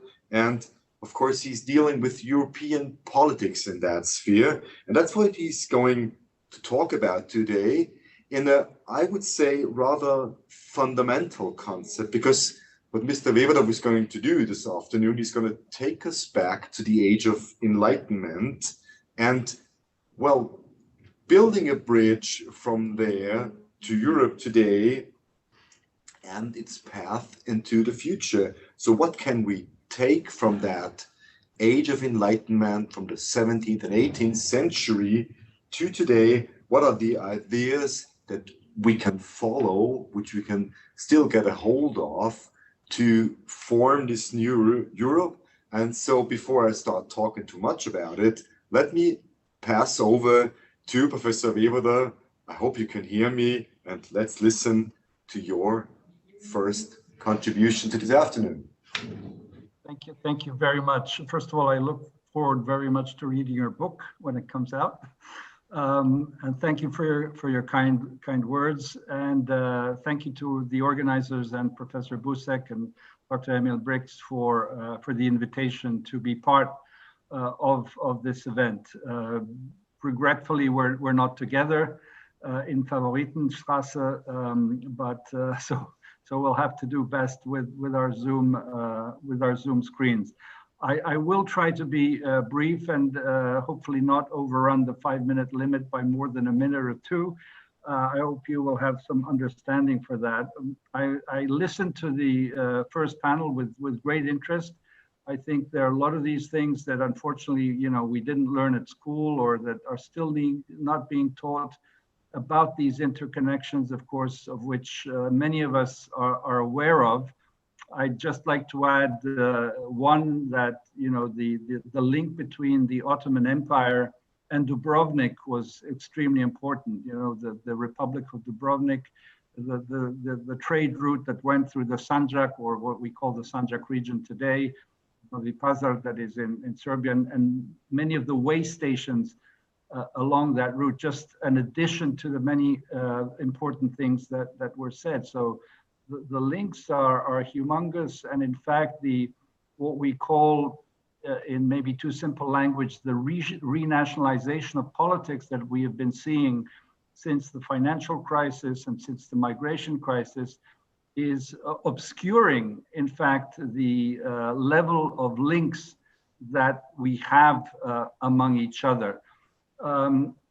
I'd like to start off with a definition of Europe that I find one of the most compelling, and it comes from, unfortunately, the late George Steiner, literary critic, literary theorist, who wrote an essay, The Idea of Europe. And the definition is extremely simple. He said, draw the coffee house map and you have one of the essential markers of the idea of Europe. And then a little more elaborately, Europe is made up of coffee houses, of café. These extend from Pessoa's favorite cafe house in Lisbon to the Odessa cafes haunted by Isaac Babel's gangsters. They stretch from the Copenhagen cafes, which Kierkegaard passed on his concentrated walks, to the counters of Palermo. So I think, again, this idea of Europe, or what I think we're trying to do here, has so many levels. And again, so many of them were addressed in the previous panel. But there is this culture, and unfortunately, the virus has been impeding us to spend more time in our favorite European place called the cafe, because of the situation that we're in. When I was asked to give a presentation here today, the Enlightenment is something, the Aufklärung is something that is extremely important for me. And it's interesting that Professor Attila mentioned Professor Wolff's sort of denying, or rather saying that the Enlightenment divided Europe into a West and East. I don't agree with that, because if I take my country, which was Yugoslavia but is Serbia today, many of the intellectuals and scholars of the day went from Belgrade, say, or Novi Sad to Western capitals. Famously, Dositej Obradović at the end of the 18th century went to London. We have a translation in Serbia of de Tocqueville's Democracy in America in 1873. Just to mention those things. So if we are to speak in those terms, the Western world, or if you want, the European world, spans these borders. It was eminently demonstrated through the previous presentations of trade but cultural interlinkages, intellectual interlinkages, university linkages are equally important. The Enlightenment was an awakening to the fact of the humanity of human beings and the need to codify that through rights and rules. Whether it's Montesquieu with the spirit of the laws, or whether it's the Scottish Enlightenment of Adam Smith and Adam Ferguson, or the German Enlightenment and the Italian Enlightenment, of course. And the reason was simple, that there was a need to, and of course, I think as Professor Todorovic was mentioning, the Renaissance, the root is the Renaissance. And basically the Enlightenment is a continuation of the Renaissance. And it's putting the individual on the forefront of the stage of history. And I think that's the true European idea, where the European, without any transcendent power above her, is able to define its own or her own future, and to define the ways in which life in community is organized and made possible. Transcendent meaning beyond religion, beyond kind of monarchic links to religion, and the fact that we are all equal, simply liberté, égalité, fraternité. And thus the modern democratic revolutions that came out of that, whether it's the American, the French, the Dutch, or the British, is extremely important. And my deep belief is that we are still standing on that foundation. No matter what the storms and the hurricanes of history have been, and the attempts to divide us and to go back to a sovereignist, nationalist view, which unfortunately has risen its head over the past years again. you know, whether we call it populism or kind of neo-fascism or whatever you want to call it, this, I think, totally illusionary belief that in European countries, if we turn to ourselves and to turn to ourselves within our borders, somehow we will be better off than, you know, extending our hand to our neighbor and to the others. This is, of course, not to say that Europe has huge problems and that, you know, Brussels is a dysfunctional place in many ways. But I think what the pandemic crisis has shown is that, in fact, that only by working together with all these stumbling blocks, the kind of Stolpersteine of history, of the Holocaust before, but the stumbling blocks of reacting to something that was completely unforeseen, although we know that pandemics come every now and then, that we have to find ways at best, you know, to come together, or in the European way of muddling through this. And thus the fact that the thinkers of the Enlightenment, of the encyclopédie, of, you know, the Voltaires of this world, had in fact an understanding that you have to put your finger to your head. How is it that we address these questions? And out of that movement came the two great strands of political thinking. And, you know, I'm a political scientist, and I apologize for that, and study political philosophy. That's out of that came the two strands of liberalism and socialism. And we know basically how that evolved. But it is no mere simple illusion that many are returning to various of those thoughts, whether they're liberal or socialist, whether it's Marx or Benjamin Constant or others, to look, and they find, in fact, ideas that are still relevant today, not the whole corpus of thinking of certain individuals. So I think that, to put it all too crudely, that, you know, going back to old stuffy dusted books is not such a bad idea, not only to the Renaissance and the Enlightenment, but also to, of course, ancient philosophy and history. And I think it gives us pause to understand that many of the problems that we have, no matter what the manifestations in present day world are extremely important. And I will finish this all too brief and all too we used to say telegraphic presentation, but I guess we have to say Twitter-like presentation, by saying the following: the world is really going towards a kind of G2, where the US and China seem to be rising in their own different ways. And there is a danger if we Europeans do not understand the goal of coming together, of which this conference is an important initiative in how we go about doing that while maintaining our diversity. And as Erhard Busek so rightly put, there is, he used this lovely German-English word, richdom, which means the wealth that we have in the diversity. We will not be able to confront the threats that are coming from the two sides, left and right, if we look geographically at China and the US.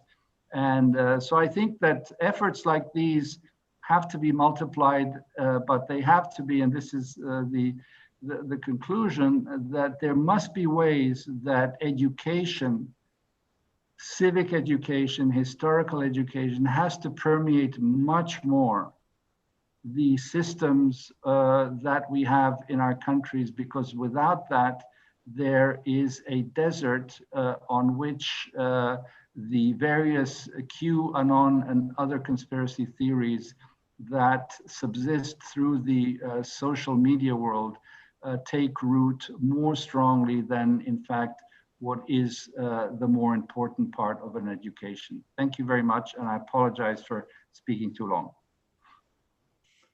Thank you, Professor Weber. Thank you for reminding us all of these coffee houses from Vienna to Belgrade. But as we all know, in all these coffee houses, we serve everything from Greek, Serb, Macedonian, Turkish, Croatian or whatever coffee, which Domestic shows us which shows us that there is something of a national identity, at least in these coffee houses. And I think we're going to be talking about later about this idea, how much national identity we will need in the common Europe.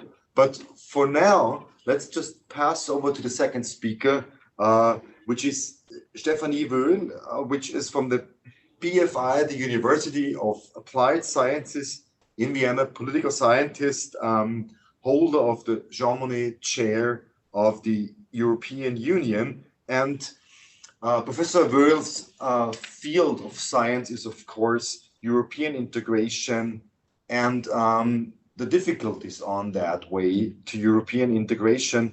And I think that's exactly what she's going to be talking about right now. So let me just pass over to Professor Wöhl, and you have the word.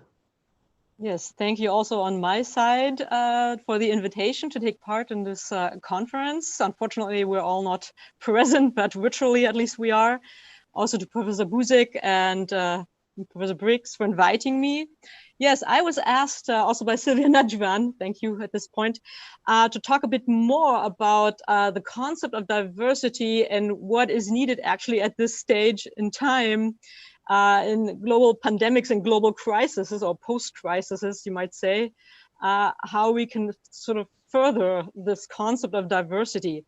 And maybe I will start with briefly just saying that, of course, if we think of diversity not only in European integration terms, but also as a concept which actually includes diversity of age, of health status, of social status, and differences of ethnic background and gender, for example, disability, then we have all these differences, of course, which now also in the global pandemic play a major role if we think about health, for example, but also the social differences, employment status, people losing their jobs, etc. So maybe this concept of diversity would need to include actually all of these dimensions that we think of in different member states or states which are in the transition or accession process towards the European Union, that we have a more let's say, balanced stance on these aspects. But also if we think of the United Nations Global Compact or Global Sustainable Development Goals also now, we have this big framework actually nowadays that we all can adhere to. And so let me just pick out some of the points which I think, and Professor Jelena already mentioned it just in his talk a bit, so we might have a little bit similarity what we are focusing on, because in my research, and I just want to bring to you maybe also the book, maybe I can hold it into camera, The State of the European Union, Fault Lines in European Integration, which I edited with some colleagues last year already, 2020 it came out. We looked at the fault lines in European integration, which means actually what are actually the problems we face now beyond all those well-known like Brexit, the disintegration processes we have at the moment, but also problems of democratic governance, of populism between member states or within member states, yes, rising forms of nationalism, etc., and also different strategies to cope with the manifold crises we've experienced in the past. Think of the financial and economic crisis. There are still member states, but also other states within Europe trying to cope with these crises, and especially the population trying to cope with these crises. And also in face of the global pandemic, there's of course also maybe a dissatisfaction which rose by the people of Europe or different citizens in Greece, if we think of the 2015 referendum against the so-called Troika and the financial policies installed, yes? So we have all these divergences between member states also, but also between the polity, the supranational level of the European Union and the people living in those different member states. So how do we actually come to a closer or a more social integration for the better, especially in times of a global pandemic, where we actually have to, for the first and foremost now, look after our health actually, and of older people and the elderly who need care, for example, in caring homes, but also all the problems that arise with closed borders between member states. Here, even in Austria, we had the problem that we didn't have enough people who took care of elderly people in long-time care systems, for example. Yes. So all these problems are really pressing at the moment, and they sort of like further the picture of crisis, of manifold crises that we're actually facing in the European Union. So that's why we developed this concept of fault lines in European integration, because actually what we actually need in this time of financial turmoil, of extremism actually, of differing views on asylum policies, yes, we actually would need common standards that we can at least agree on regarding budget deficits, for example, which has been a big topic if you think of the fiscal compact treaty on the supranational level and other things. So actually here, what I would like to stress is that actually we need also the people of the European Union, the citizens, to be more engaged, more strongly, to be able to express their views. And I would even go so far to go further than what we have since the Lisbon Treaty of 2009, where we can have referendum by the population, right? But I think we would even need to strengthen the European Parliament even more at these times, where we also have questions of unity in voting on questions of reverse majority rule, if you know what I'm talking about the European Commission and the proposals of laws also within the European Council, etc. So these are all the problems we are actually tackling and facing today at this very point in crisis. So that's why I think we would need a strategy actually to overcome and to talk about different interests maybe also at this point of time, yes, because of course there are very obvious different interests by different member states, by different accession states, and that we need a common endeavor.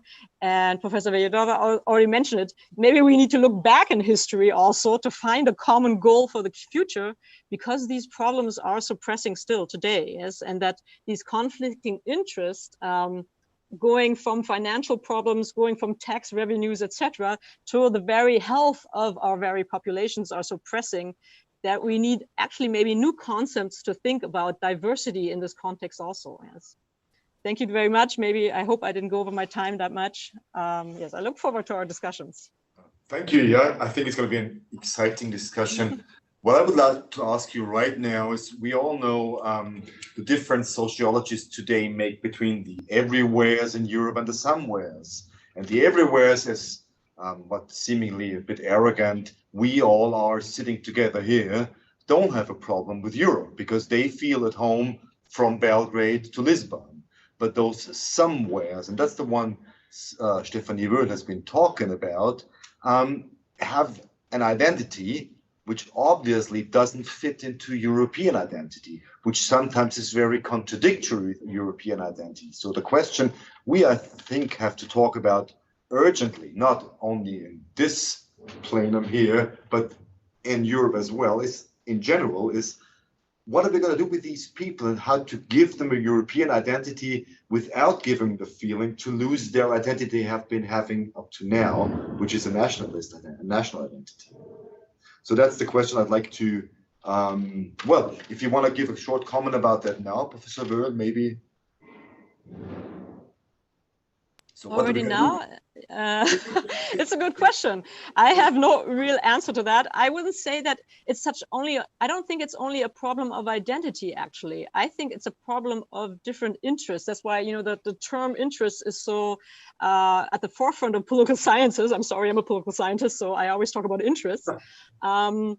I think, there are common demeanors even between very different cultures because there are the same problems. Take the global pandemic at the moment, people have the same problems, even though, of course, they are very different in different settings concerning health status, access to health care, for example, or hospitals, for example.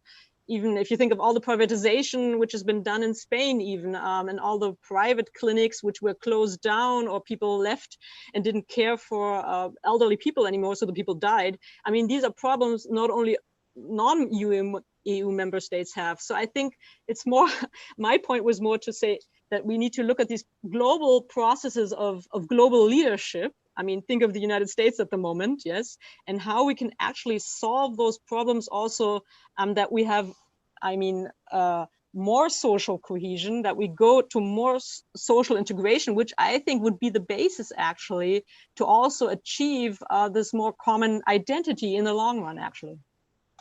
Okay, so you think the first step might be social cohesion and the second step might be identity. Interesting perspective. I would just put it the other way around, but still, it's another question that comes up, but we should discuss is like, how much identity do we need to find a new social cohesion in Europe? So how different can we be still feeling together and feeling solidarity among each other? So that's the main question. But so just put that to the discussion at the end. I think it's going to be really interesting. And now continue with something more practical. Moving on further south to Istanbul, to Elif Kamisli, which is an exhibition manager, as far as I would say it, exhibition maker, and a political scientist as well. And what I read and found really interesting as well as psychoanalysis. So you've been studying political science as well as psychoanalysis, which is an interesting combination if we look at the state of Europe today and the problems, which have a lot to do with psychology, I would say. She has been contributing to several international art exhibitions, from the Biennale in Venice to the Biennale in Istanbul. And what she is trying to tell us today, I think, is about her new project in Istanbul at the Biennale. And probably what she could show us is this international face of a multicultural metropolis like Istanbul is, and the European face this city certainly has. So I pass the word on to Istanbul and to Elif Kamisli. Thank you so much. I hope you can hear me well. So I think my presentation will be slightly different from the others. And yes, it's correct that I've studied political science in my university studies. And then I had my master's degrees on psychoanalysis, but I always worked in art, and it became my professional field. But I believe that I do benefit a lot from both backgrounds that I had during these years, that I had a chance to build many different collaborations with artists and to contribute in very large-scale projects such as the Istanbul Biennial. So today, I mean, considering our subject matter, I want to introduce you actually the biennial, what we do there and how it is relating to these matters of like creating a common understanding and a common future in Europe. While I'm making my presentation, I would like to share with you a slideshow, which will, while I'm talking, you will be able to see some images from the Istanbul Biennial, different works. I don't know if you had a chance to visit the Biennial in the past, but I think it would give you a brief understanding of in which scale we work. So I believe everyone sees my desktop now. So I will take it in the presentation mode. Okay, it should start automatically now. So first of all, I would like to thank Hungarian Cultural Institute in Istanbul for their kind invitation. It's a pleasure to be here today and share the critical role that Istanbul Foundation for Culture and Arts and Istanbul Biennial take towards a continuous international dialogue between Europe and Turkey. I hope my brief talk will investigate our subject matter from a different perspective. There are moments in the history that politics may have uneasy directions. However, we strongly believe that the unique language of art and culture functions beyond borders and generates a common understanding and hope. Our past experiences in the continent reflect the significance of dialogue for building peaceful societies. In this context, artists and art operators become protagonists of a possible better future. Istanbul Biennial was established by Istanbul Foundation for Culture and Arts in 1987, and since its inception, the biennial has been the driving force of contemporary art and culture in the city and in the region. Its efforts have been instrumental to the growth of new artistic and cultural platforms in Turkey and Middle East, and have provided a particular space for international collaborations. Through the 16 preceding biennials, a variety of different artists from Turkey, Europe, Asia, Africa, and the Americas have had the opportunity to develop new artworks, test ideas, and experiment social and aesthetic possibilities concerning the vision of each successive curator or curatorial team. Istanbul Biennial embraced the curatorial model since its fourth edition in 1995, and since then, it has been developing exhibitions together with international curators. These collaborations always provided a singular experience to all parties involved in the biennials, including artists, thinkers, and the audience. The team, who makes the exhibition happen, works diligently to develop further existing international connections to strengthen the artistic exchange. In this respect, I'm proud to say that we were able to present more than 1,000 European artists in the Istanbul Biennials, thanks to the generous support of cultural institutions and individuals from Europe. These artists were invited to Istanbul to produce new artworks, and each individual journey provided a profound look at the historical and current cultural texture of Turkey and resulted with singular contributions in the art history. As a distinctive arts event, the biennial attracts a wide range of audiences, and the opening events are visited by approximately 3,000 curators, press, museum directors, and other art professionals from around the world. And every 2 years, Istanbul Biennial becomes a meeting point that invites more than 500,000 visitors to be a part of an urgent discussion, a contemplation. Its public and educational programs encourages its participants to talk and to build a dialogue. All the activities organized around the biennial creates physical and mental spaces where people can gather and share a common point towards the issues explored in the biennial. For the Istanbul Biennial, as well as all the other festivals organized by the Istanbul Foundation for Culture and Arts, it is utmost important to maintain and extend our international collaborations in each and every edition. Therefore, we prioritize to realize common projects with foreign cultural offices functioning in Turkey. Recently, we were proud to be in the management team of the Be Mobile Create Together project, together with the Institut Français Turkey, the Embassy of Netherlands, and the Goethe Institute. The project aimed to promote artistic and cultural exchanges between Europe and Turkey through the establishment of a multinational and multidisciplinary network of artist residencies.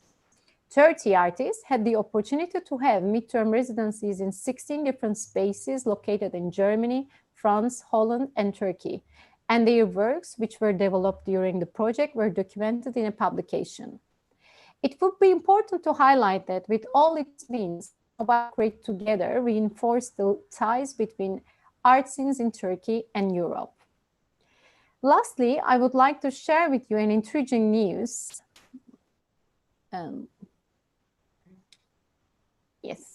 I would like to share with you an intriguing news. We are starting a new project titled Cultures Week, supported by the European Union and led by the Goethe Institute in Istanbul. And through this project, we will be supporting artists and cultural institutions, initiatives, and individuals for the next 3.5 years, which will create a very fundamental base for cultural exchange and also artistic production. We very much hope that a variety of these connections happening through the activities of the Istanbul Foundation for Culture and Arts and the Istanbul Biennial will continue to inspire others for always finding new ways to develop a common understanding. So that will be my brief presentation. Thank you, and let's hope art is maybe a way to building new bridges between Europe and Turkey, because a lot of those bridges have been shattered and ramshackled in the recent years by both sides, I would say, but still maybe art might be a way to overcome some of these. But let's move on to Budapest, and from arts to architecture, which is the next speaker is going to be Eszter Dávid from the Aspen Institute, of course the Budapest Institute of the Aspen Institute. She's an architect, but as well an urbanist and a scientist of regions and cities, regional studies.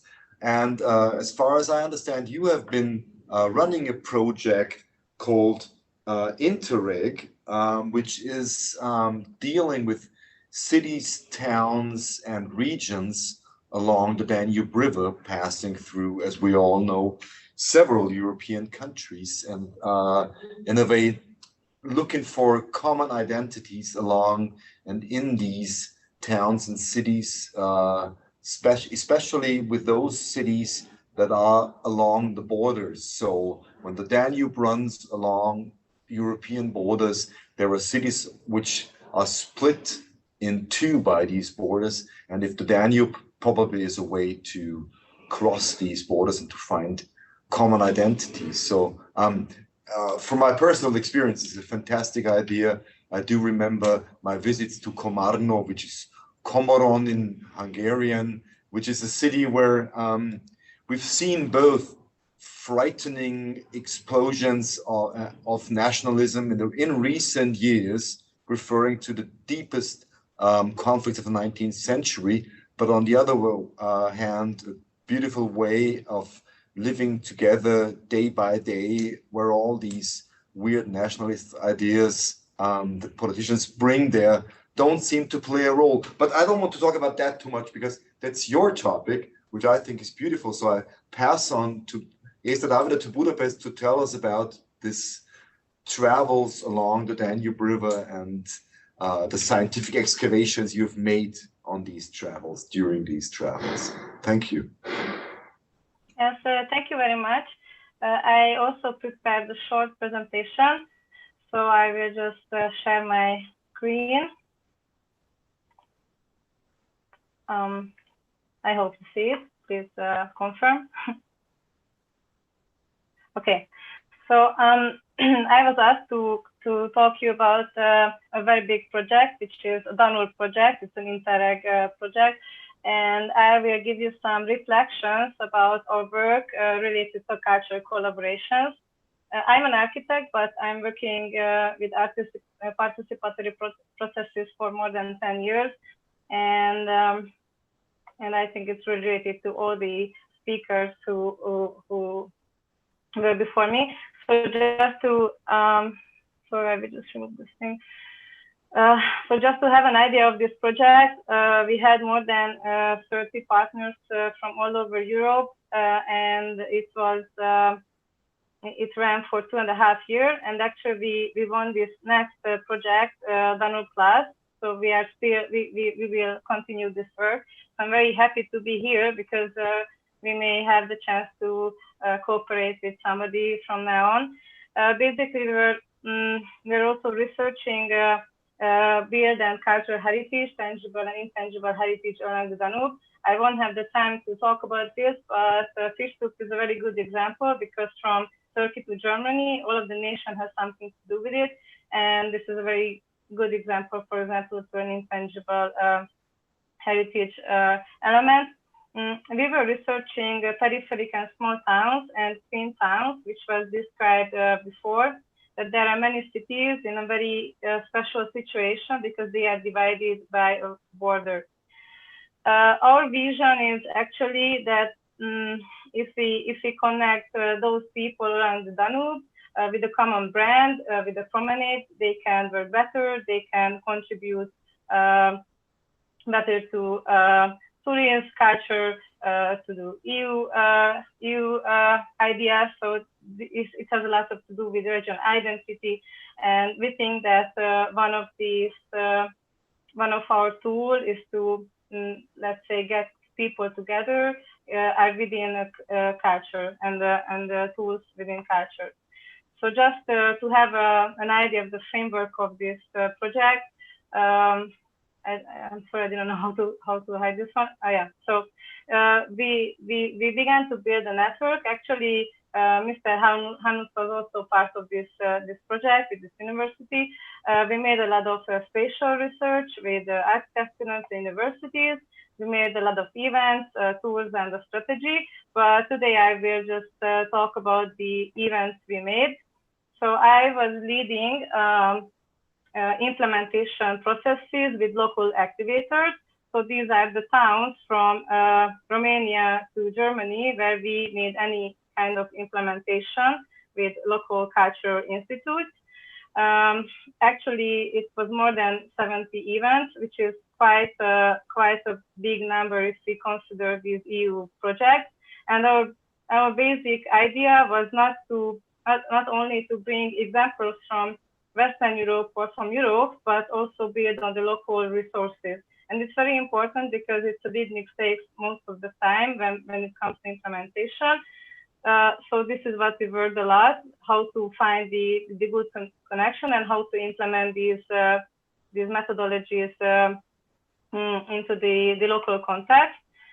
And this is one of my examples because I think Danube Days, which might be familiar for many of you, is a very good culture channel to connect people. And there was discussion about the regional identity questions. And I think, for example, in a situation like a twin town between Hungary and Slovakia, like Esztergom-Sturovo, this was the first event which we generated, which was directed by the two municipalities for the first time ever.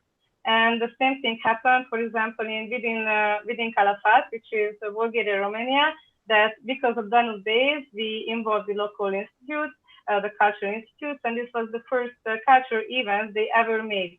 So, and as I found it, referring back to this identity question, I think if we can find the common point, then this is how we can strengthen this common identity, meanwhile maintaining the national identity parallel.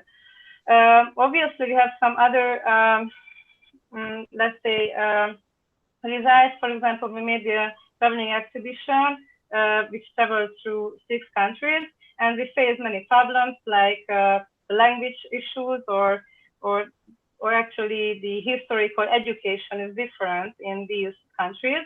So it's also a starting point where we have to start. But again, I can say that finding the common point made us possible to make actually an exhibition like this in all the languages around the Danube. We also made some booklets to help local institutes, but I want to give you some more, just some short reflections about what we learned from these 2.5 years. So about mapping and reaching for local activators, one of the main lessons we learned is that they have the potential. We just thought that they need help to reconnect them in new ways, and just giving them some tools how to reconnect them new ways gave them a potential to work better together and organize themselves into a local network. Another thing we learned is that the non-standard education tools are very rare in this area. So this is why we try to implement good practices related to this topic. And actually, in this new project we are running now, we are focusing more on these educational tools. By education, I mean every kind of knowledge transfer, not just for kids, but also for adults and families and so on. The topic of these events were always a kind of cultural issue between these think tanks. The third thing is participatory processes. we found it very easy to organize these people together. And again, in most of the time, the question was how to reconnect the local sources in a new way. And what we try to always focus on to reconnect not only the local activators, but also the decision makers. So in these pictures, you can see a mayor who was participating in this building camp, and we could renovate the local school in a very small town by the force of students and so on.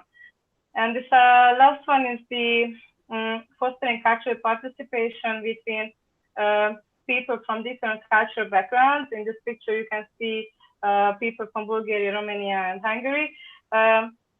Again, we had this experience that cross-border collaboration are very, very tough to do, but at the same time, after people understand the point that we are sharing, we have a lot of common heritage and common cultural elements to share. When they realize this point, then they can identify themselves with those visions. So after this point, they could cooperate together very easily. So these are just the main points I'm wanting to show you, and I hope that we will have a chance to work with some of you in the future. And I will just stop this. Sorry, screen. Oh, I'm sorry. Stop share. Okay.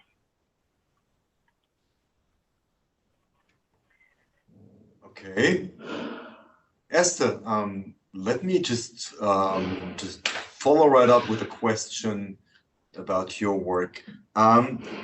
Obviously, you've been traveling rather poor, very often, old and towns and cities being left behind by their own countries and even more by Europe. So, is there any sort of European identity you found among people in these towns and cities? Do they have an idea of Europe and what it means for them, even in their everyday plight, full of problems, feeling forgotten by their own capitals, as we all know, and well, just a hard life from day to day? So is there any European idea among maybe young people in those cities?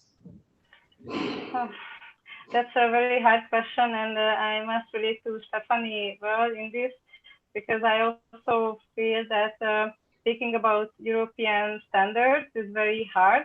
But so I would say that at least according to our experience, they don't really identify those standards with European standards. So I think those standards exist.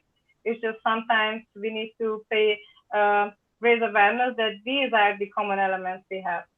So what we did, basically, we during participatory workshops between different groups of people, mostly with from different nations, we help them to find these common values.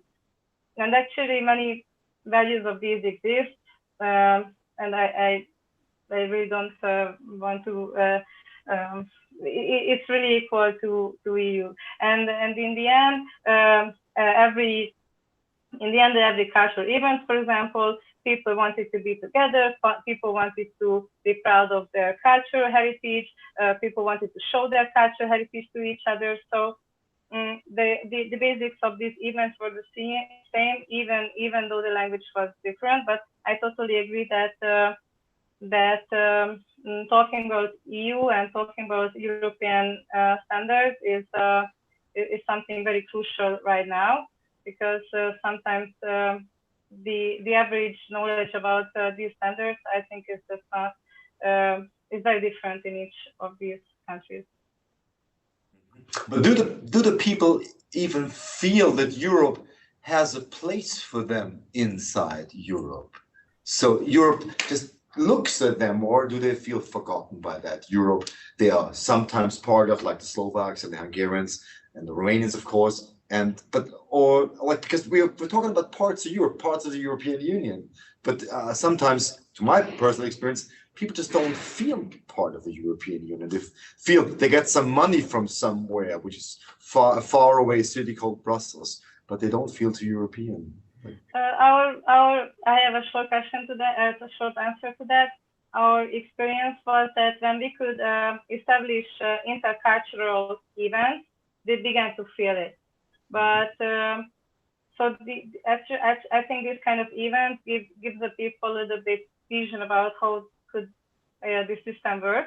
Because when we connected, for example, a community from Hungary with a community in Bulgaria or a community in Romania who had a very similar situation because of this territory situation on the Danube, they began to understand each other, but they needed us as a meeting point to connect them. So this is what we are working on. We have some very 2 or 3 but good examples of this kind of regional network, interregional network, but it's very hard to find, at least for us. But this is what we are working on. So my short answer is that yes, but it's a hard work to do. Professor Weber, let's try to put this European idea, give it a more fundamental perspective. You've been talking about liberalism and socialism as, of course, the outcome of enlightenment. Well, what comes to my mind spontaneously is like that nationalism of the 19th century has far more deeply entrenched itself in the identity of countries in Europe, specifically in the Balkans, as we all know, with its chaotic past in the 19th century. So why is it that this ideas of liberalism, socialism have become so blurred, so forgotten sometimes, whereas nationalism, as we all know, is still so deeply entrenched in all these countries, and these borders are felt everywhere you go? Well, thank you very much for that question. Of course, in the 19th century, nationalism was a progressive idea. The various Garibaldis and the unification of Italy, of Germany, this was a liberation from other forces, whether it was imperial forces. In the Balkans, nations were created before states. And that is one of the problems. The German sociologist Helmut Plessner wrote this book called Verspätete Nationen, Belated Nations, talking about this putting the wrong foot forward historically. Serbs and Croats were there before Serbia and Croatia or Yugoslavia, just to take a point. I think there's an additional element that we need to be aware of, and that there is, to put it very simply, the phenomenon of rallying round the flag of a nation coming together in difficult times, whether it's war, whether it's a catastrophe. And we saw that in the worst possible way in the breakdown of my country where I was born, Yugoslavia, which doesn't exist today anymore, when politicians in the 6 units of Yugoslavia called republics, to preserve power, so they were engaged in a power preservation strategy, they used the easiest tool to rally the people, and that was nationalism, saying, we Croats are endangered by Serbs, let's stick together. And vice versa, Milosevic said, we Serbs stick together because all of the others are against us. And that is why it goes back to someone in the first panel, I can't remember exactly who it was, about the responsibility of leadership. Of course, global leadership in the world, but also what is leadership used for? Is it used for staying in power and making money? And I won't mention any names here, no need to. We all know, who's in that kind of game. And politics is very often about power and money.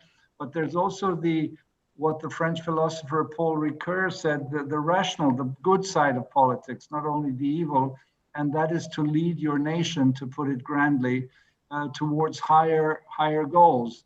As Michelle Obama said, some of us go high when others go low. And I think that many leaders are going low today, and we are sort of lacking that visionary leadership. And, to quote Helmut Schmidt, I don't like that quote, but he says, anyone who has a vision should go see an eye doctor. I think we do need someone who projects, and whether, you know, whatever we think of Chancellor Merkel or President Macron, they have diverse visions. And I think that what Chancellor Merkel did in 2015 with the migration crisis was a grand and positive decision, an extremely difficult one, given the circumstances. But I think, as we all know, migrations have created the planet that we live on. You know, when that person from the African Valley of Omo started walking somewhere, you know, towards Asia or Europe, that was the beginning of civilization. So the movement of people is an essential element in the survival of us all. Now, not to remain at that very general level that may be also banal to quote, I think that, you know, what if I may relate to what Esther just said,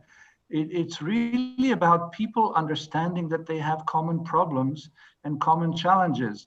When I was at the German Marshall Fund, we had a program that was financed by the German foundation Mercator to have European parliamentarians, not parliamentarians sitting in Brussels, but members of the Parliament of Estonia, of Greece, of Italy, of Portugal, come together in a group of 40. And it is incredible. It's exactly as Esther said. Suddenly they discover that, you know, they're the same people, they have the same problems, bread and butter problems, and that there are ways to cooperate. We need to bring people together for them to see that they are not, you know, black and white or different, or because they are Estonian and Greek that they are two worlds apart. No, it is the same world. The problem is that in this case of European parliamentarians in their national parliaments, to get into power, they have to deal with bread and butter issues and whether, you know, there's a factory opening and closing.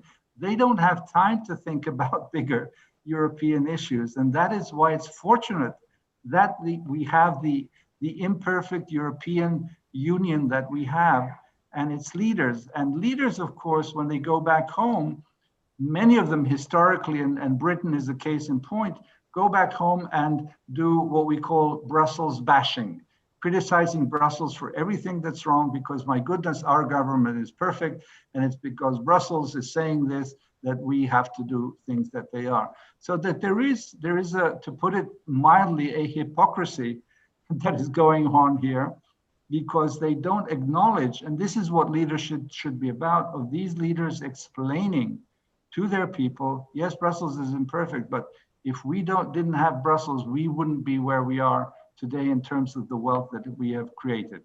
But as you said, we're talking about common problems and common challenges. So Stefanie Wöhl, why is it so easy to find individual nationalist answers to these common problems and common challenges? And why does it seem so hard just to speak out that there are European answers to these European problems? Why does it seem to be so hard for all these politicians? Why do they act like Professor Wöhl actually said? What's the reason for it? Mm-hmm. Yes, I completely agree with Professor Wöhl, because I think, of course, it's the age of populism again at the moment that we see, right? And of course, it's always easier to cope with a specific problem and to give simple answers to a broad range of questions. And I think the projects that you both, Elif and Esther, showed so well that we have so much common endeavors, actually, if it is in art or if it is in common projects around or along the Danube, because you always see that when people get together, they get to know their living and their working conditions. And we also experience this now in the pandemic. Of course, there are people who are saying, okay, this virus does not exist, and they are demonstrating against it.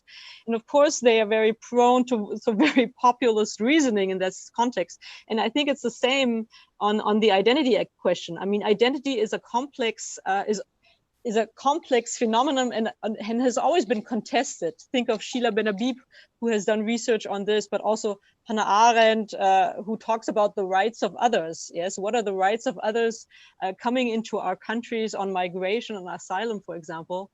And of course, that's why I stress so much the factor of social cohesion and integration, because as we can see also now, people have common problems. they're getting unemployed, yes, and of course they want quick answers sometimes, and sometimes they adhere to quick answers to that, but these answers are complex. You can't answer them easily because there's different interests by different interest and lobby groups maybe also in play. And maybe politicians too easily sometimes also adhere to very simple answers to these complex questions. And I think, but to make it simple actually would be even better. We have seen, just to give you an example, a lot of meat producing companies now had a high number of coronaviruses. So for the first time, we actually explored what problems these companies have in producing, what working conditions they have, how their employees work actually. And we see this in different countries across the EU and maybe also other countries, not yet part of the EU. So actually we do have these commonalities, and they have a lot to do with how we produce. Even the pandemic has a lot to do with how we produce, how export producing zones in China work nowadays, and how we go deeper to exploit the natural habitat of people, right? So how does populism work? I mean, there are a lot of people who've given a lot of answers to that. And I think it's the thing of, in the era of fake news, it's so much more easy to click on a social media button and agree or disagree with something than really relating to complex problems that we can only solve together and by education, right? I mean, that's one of the main parts. Erich Kavisli, do you think art is a way of finding a new European identity? Can art cross bridges, build new bridges in times where these bridges are all broken down by nationalism? So especially Istanbul as the European face of Turkey, a country which seems to be enemy to everybody, especially to my home country, which is a weird idea after centuries of close cooperation. But still, so like the question is, can art and the art you making and the art the Biennale is making can cross these gaps and bridges, build bridges? Mm-hmm. Thank you for the question. I mean, I think first we should all admit that we are functioning in very difficult times. I mean, you know, from the perspective of political scientists or academicians, you have other problematics that are recurring from the past century. But from our point of view as cultural operators who are trying to bring a different view to this complex world, the life is getting much more complicated due to all these, you know, nationalistic movements and hot politics in the region and of course scarcity of the resources, because art and culture is never a priority for a governmental perspective, let's say. So, I mean, of course, there are hundreds of biennials all around the world. And if you think that, you know, why we have all these biennials and how they can contribute to build a peaceful society or a common Europe or a different understanding of living together, there are many different sublines. I mean, especially the third generation of the biennials, starting with the, you know, cultural marketing of a city, they position themselves in a different space. However, Istanbul, established in 1987, from the beginning, which is called now Old Generation, had a huge statement saying that we will do something like beyond the problematic features of the politicians and the borders. We will try to build a common language. And on that sense, I find myself very lucky to be able to work in this structure, because as you said, Istanbul has been a cosmopolitan city from centuries. And I mean, this is one of the most ancient cities that you can find. And you can still feel all the traces of these multinational groups who had lived here throughout the time. And as, let's say, the organizers of the biennial, one of our main goal is like keeping the remembrance of that rich cultural heritage and the history. So I mean, of course, like the biennials all have different perspective and concepts, but if you look at our shows, you will see that always we pick a very vital subject for the current discussions all around the world. And mostly, I mean, of course, these are all artistic and cultural events, but they have their own political statements. I mean, art gives you the possibility to talk about things that you cannot normally talk, or you cannot directly talk. It has its own way of approaching very delicate issues that could cause many diplomatic problems, maybe between different groups. And, you know, through that abstract and poetic language, you are able to open up a very delicate discussion in a highly, let's say, stressed society to talk about something. So in that sense, I feel like, yes, I think art and culture has a very, very vital role in these very brutal times that we are all passing through. And as an international art organization and event, of course, we are closely in contact with our colleagues in Europe, and we are constantly sharing our experiences and how we are challenged by the current problems. And of course, like COVID-19 is one of the major issues now that everybody is discussing, because I'm sure you are all following through some news channels that, people who work in the art and cultural field, and especially the producers, artists, are in serious, let's say, difficulty due to all these problems. But it's true, Turkey has and always has been a very, like a kind of up and down relationship with European Union. I mean, during my studies of political science, it was actually the years that Turkey was a very good candidate, and it was improving during the candidateship process. So we were all following with great enthusiasm the next steps. However, in years also, we became witness of this regression during the, let's say, membership process.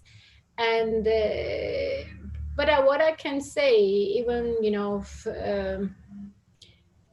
I will not enter the reasons that how this situation was reversed, but I can say that whatever happens during all this process, European Union actually never stopped giving grants, cultural grants to Turkey. Which is very meaningful, because in the end, it's very bureaucratical and a different, let's say, a different way of maybe making things happen. But I believe that, I mean, I've been working in this field from 20 years now, and what I see, many projects between different nations, communities, groups, artists, and disadvantaged groups, refugee communities, they all happened. Also thanks to the contribution of these grants, which were provided from European Union during the membership process. Of course, there are many other efforts and resources that we build in time, but I think it's important to admit that this has a fundamental role. And on that sense, Istanbul Foundation for Culture and Arts, which is the leading organization of the biennial, which was established in 1970s by a private family. So it's a non-governmental and non-profit organization. It became a kind of a more, let's say, how to formulate. So it's a more reliable and a kind of long-term sustainable institution that could bring different parties together. And of course, like when you make all these different activities with all these different parties, this requires a good amount of diplomacy and negotiation skills. So art and culture is a vital subject, and a kind of practice for, I think, our future. But when we say art and culture, it's not just art and culture. It has many different skills and assets behind that bringing together. Okay. Well, you said that there's sensitive issues, delicate issues only art can address. I'd like to ask Professor Wöhl for probably a final thought, because you started taking us back to the Age of Enlightenment. So isn't it sometimes frightening that in Europe, more than 300 years after the Age of Enlightenment, how much irrationalism, how many, as Elif Kamisli said it, how many delicate, sensitive issues are still there, how many irrational issues are still there, and we still need to talk about, we still need to discuss 300 years later. Absolutely. I think there's been a kind of illusion of progressivism or a linear way forward. Our colleague Stefanie Wöhl mentioned interests. You know, there are this book, I think Michael Walzer or also other authors who talked about the movement from passion to interest, the curbing of passion, the control of passion or irrationality, if you want, and translating it into interests about which we can negotiate in a calm fashion through organized institutions that are there to dampen those passions and that are there to control maybe irrational feelings that can lead to conflict and war. And so basically the European Union is a response to that. It's a way of moving from passions to interests and creating institutions that are there to cushion those conflicts. You know, I liken it to a high-rise building that has been created to survive severe earthquakes, and a building that can shake but not break down. And so up until now, at least, we can't talk about the future, European institutions have been able to survive earthquakes and to shake, but to stay in place. It's getting more difficult with, as you are rightly pointing out, to this question of identity and nationalism. What is it that leads certain leaders and thus nations who follow them in electing them, who think that it's more important to be of a certain nationality and identity than anything else, or from saying we don't want foreigners or people of other color, of other religion? And I think we all know whom we are talking about here. That is very dangerous because, as we said earlier, it is the plurality of the humankind that makes it wealthier. You know, thinking about the Danube, I just was reminded of one of my favorite authors, Elias Canetti, you know, who was born on the Danube in what was Ottoman-controlled Bulgaria.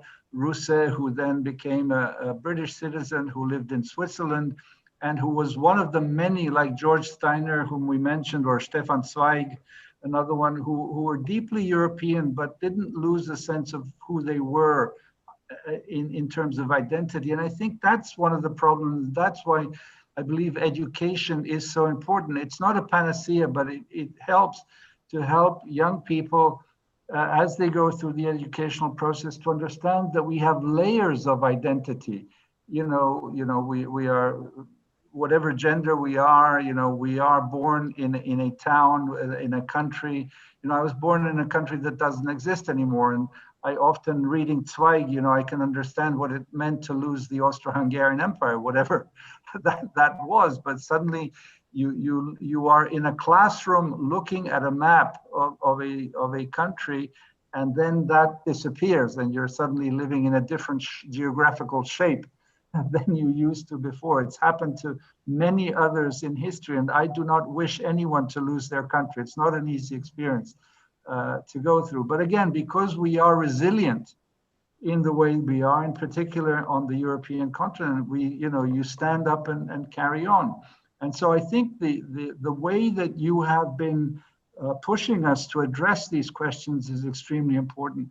How much identity do we need before we feel relaxed? And it has to do, and that is why it's important to look at all these aspects, culture, art, psychology, psychoanalysis, political, economic science.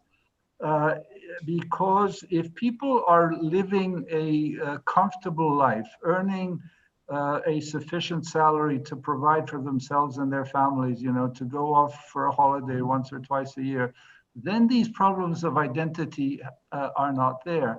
Once we reach a threatening situation, whether it's a pandemic or, you know, what was called the migration crisis, or a conflict, or a threatening neighbor, then that is very fertile ground for somebody to whip up those emotions. And finally, that is why there's been this whole question about what kind of narrative do we have about Europe. You know, we've all been saying we need a new narrative, and it's been very simplistic. But in fact, and that's where I think we need to go back to the understanding of the emotions. It was Bono, I think, you know, who used that quote about we need more passion and emotions. It's true.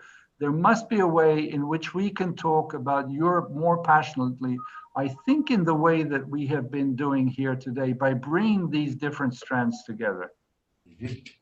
Well, your idea of standing up and carrying on, that's what we probably all have to do in these times and in the times to come. And I'd like to finish up this conference.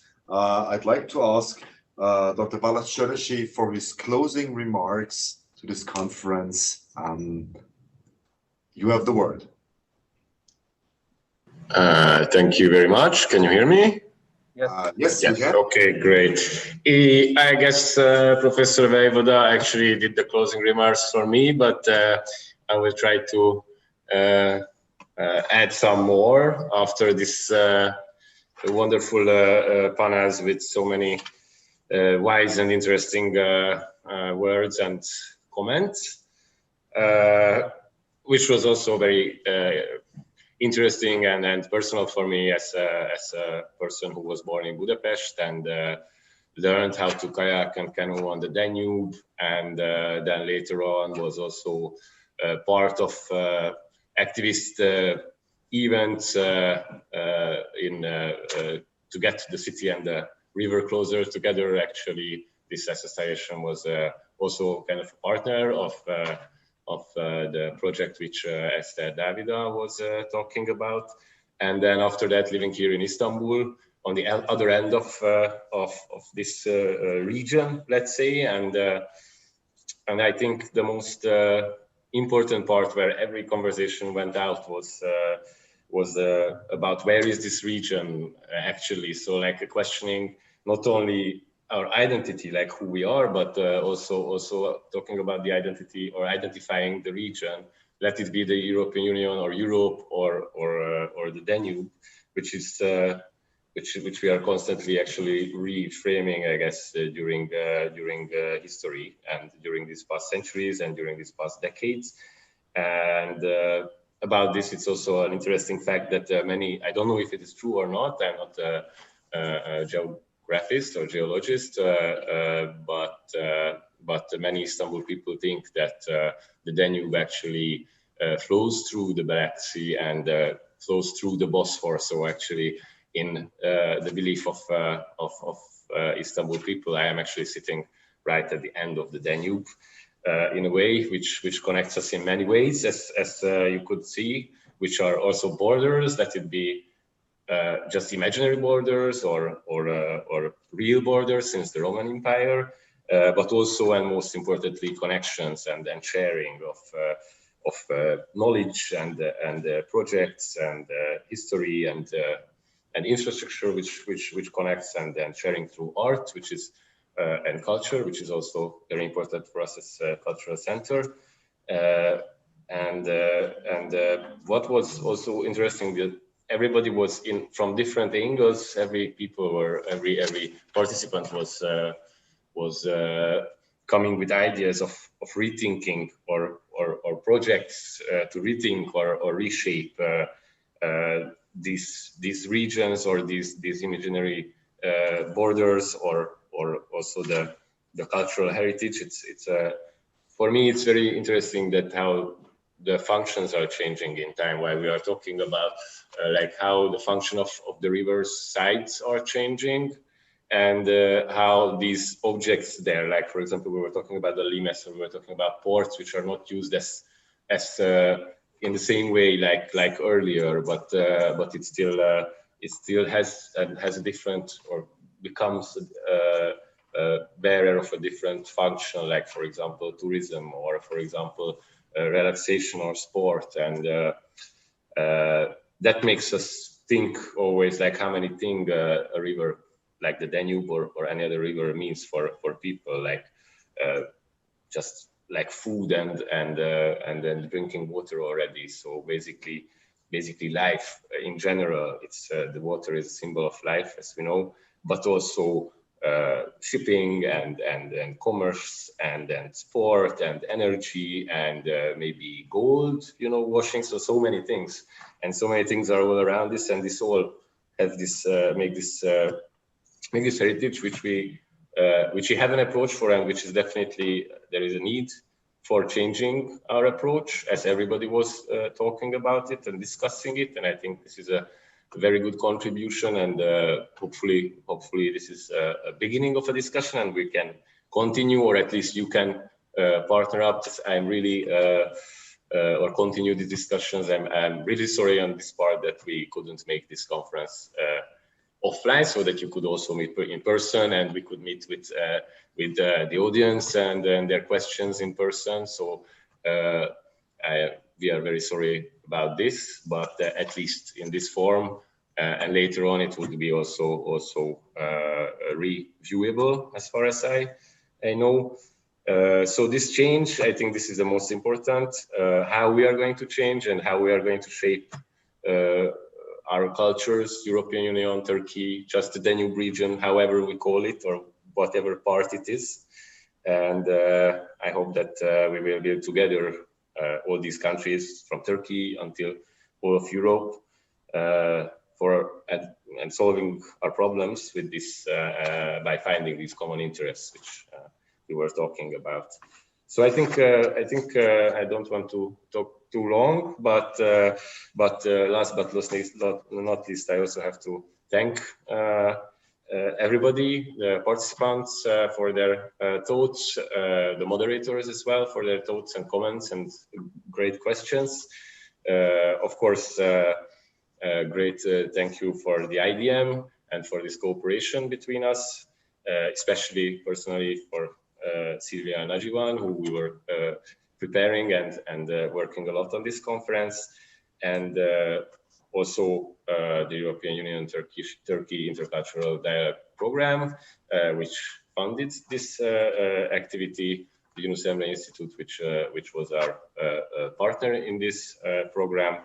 I hope I didn't forget anyone, and also of course the audience, the most important. So thank you very much, and thank you very much for joining, and I hope these discussions are going to continue. Well, thank you to all of you reaching out there from Istanbul to Budapest, and let's hope we see each other next time around one table talking together. Thank you. Goodbye. Thanks a lot.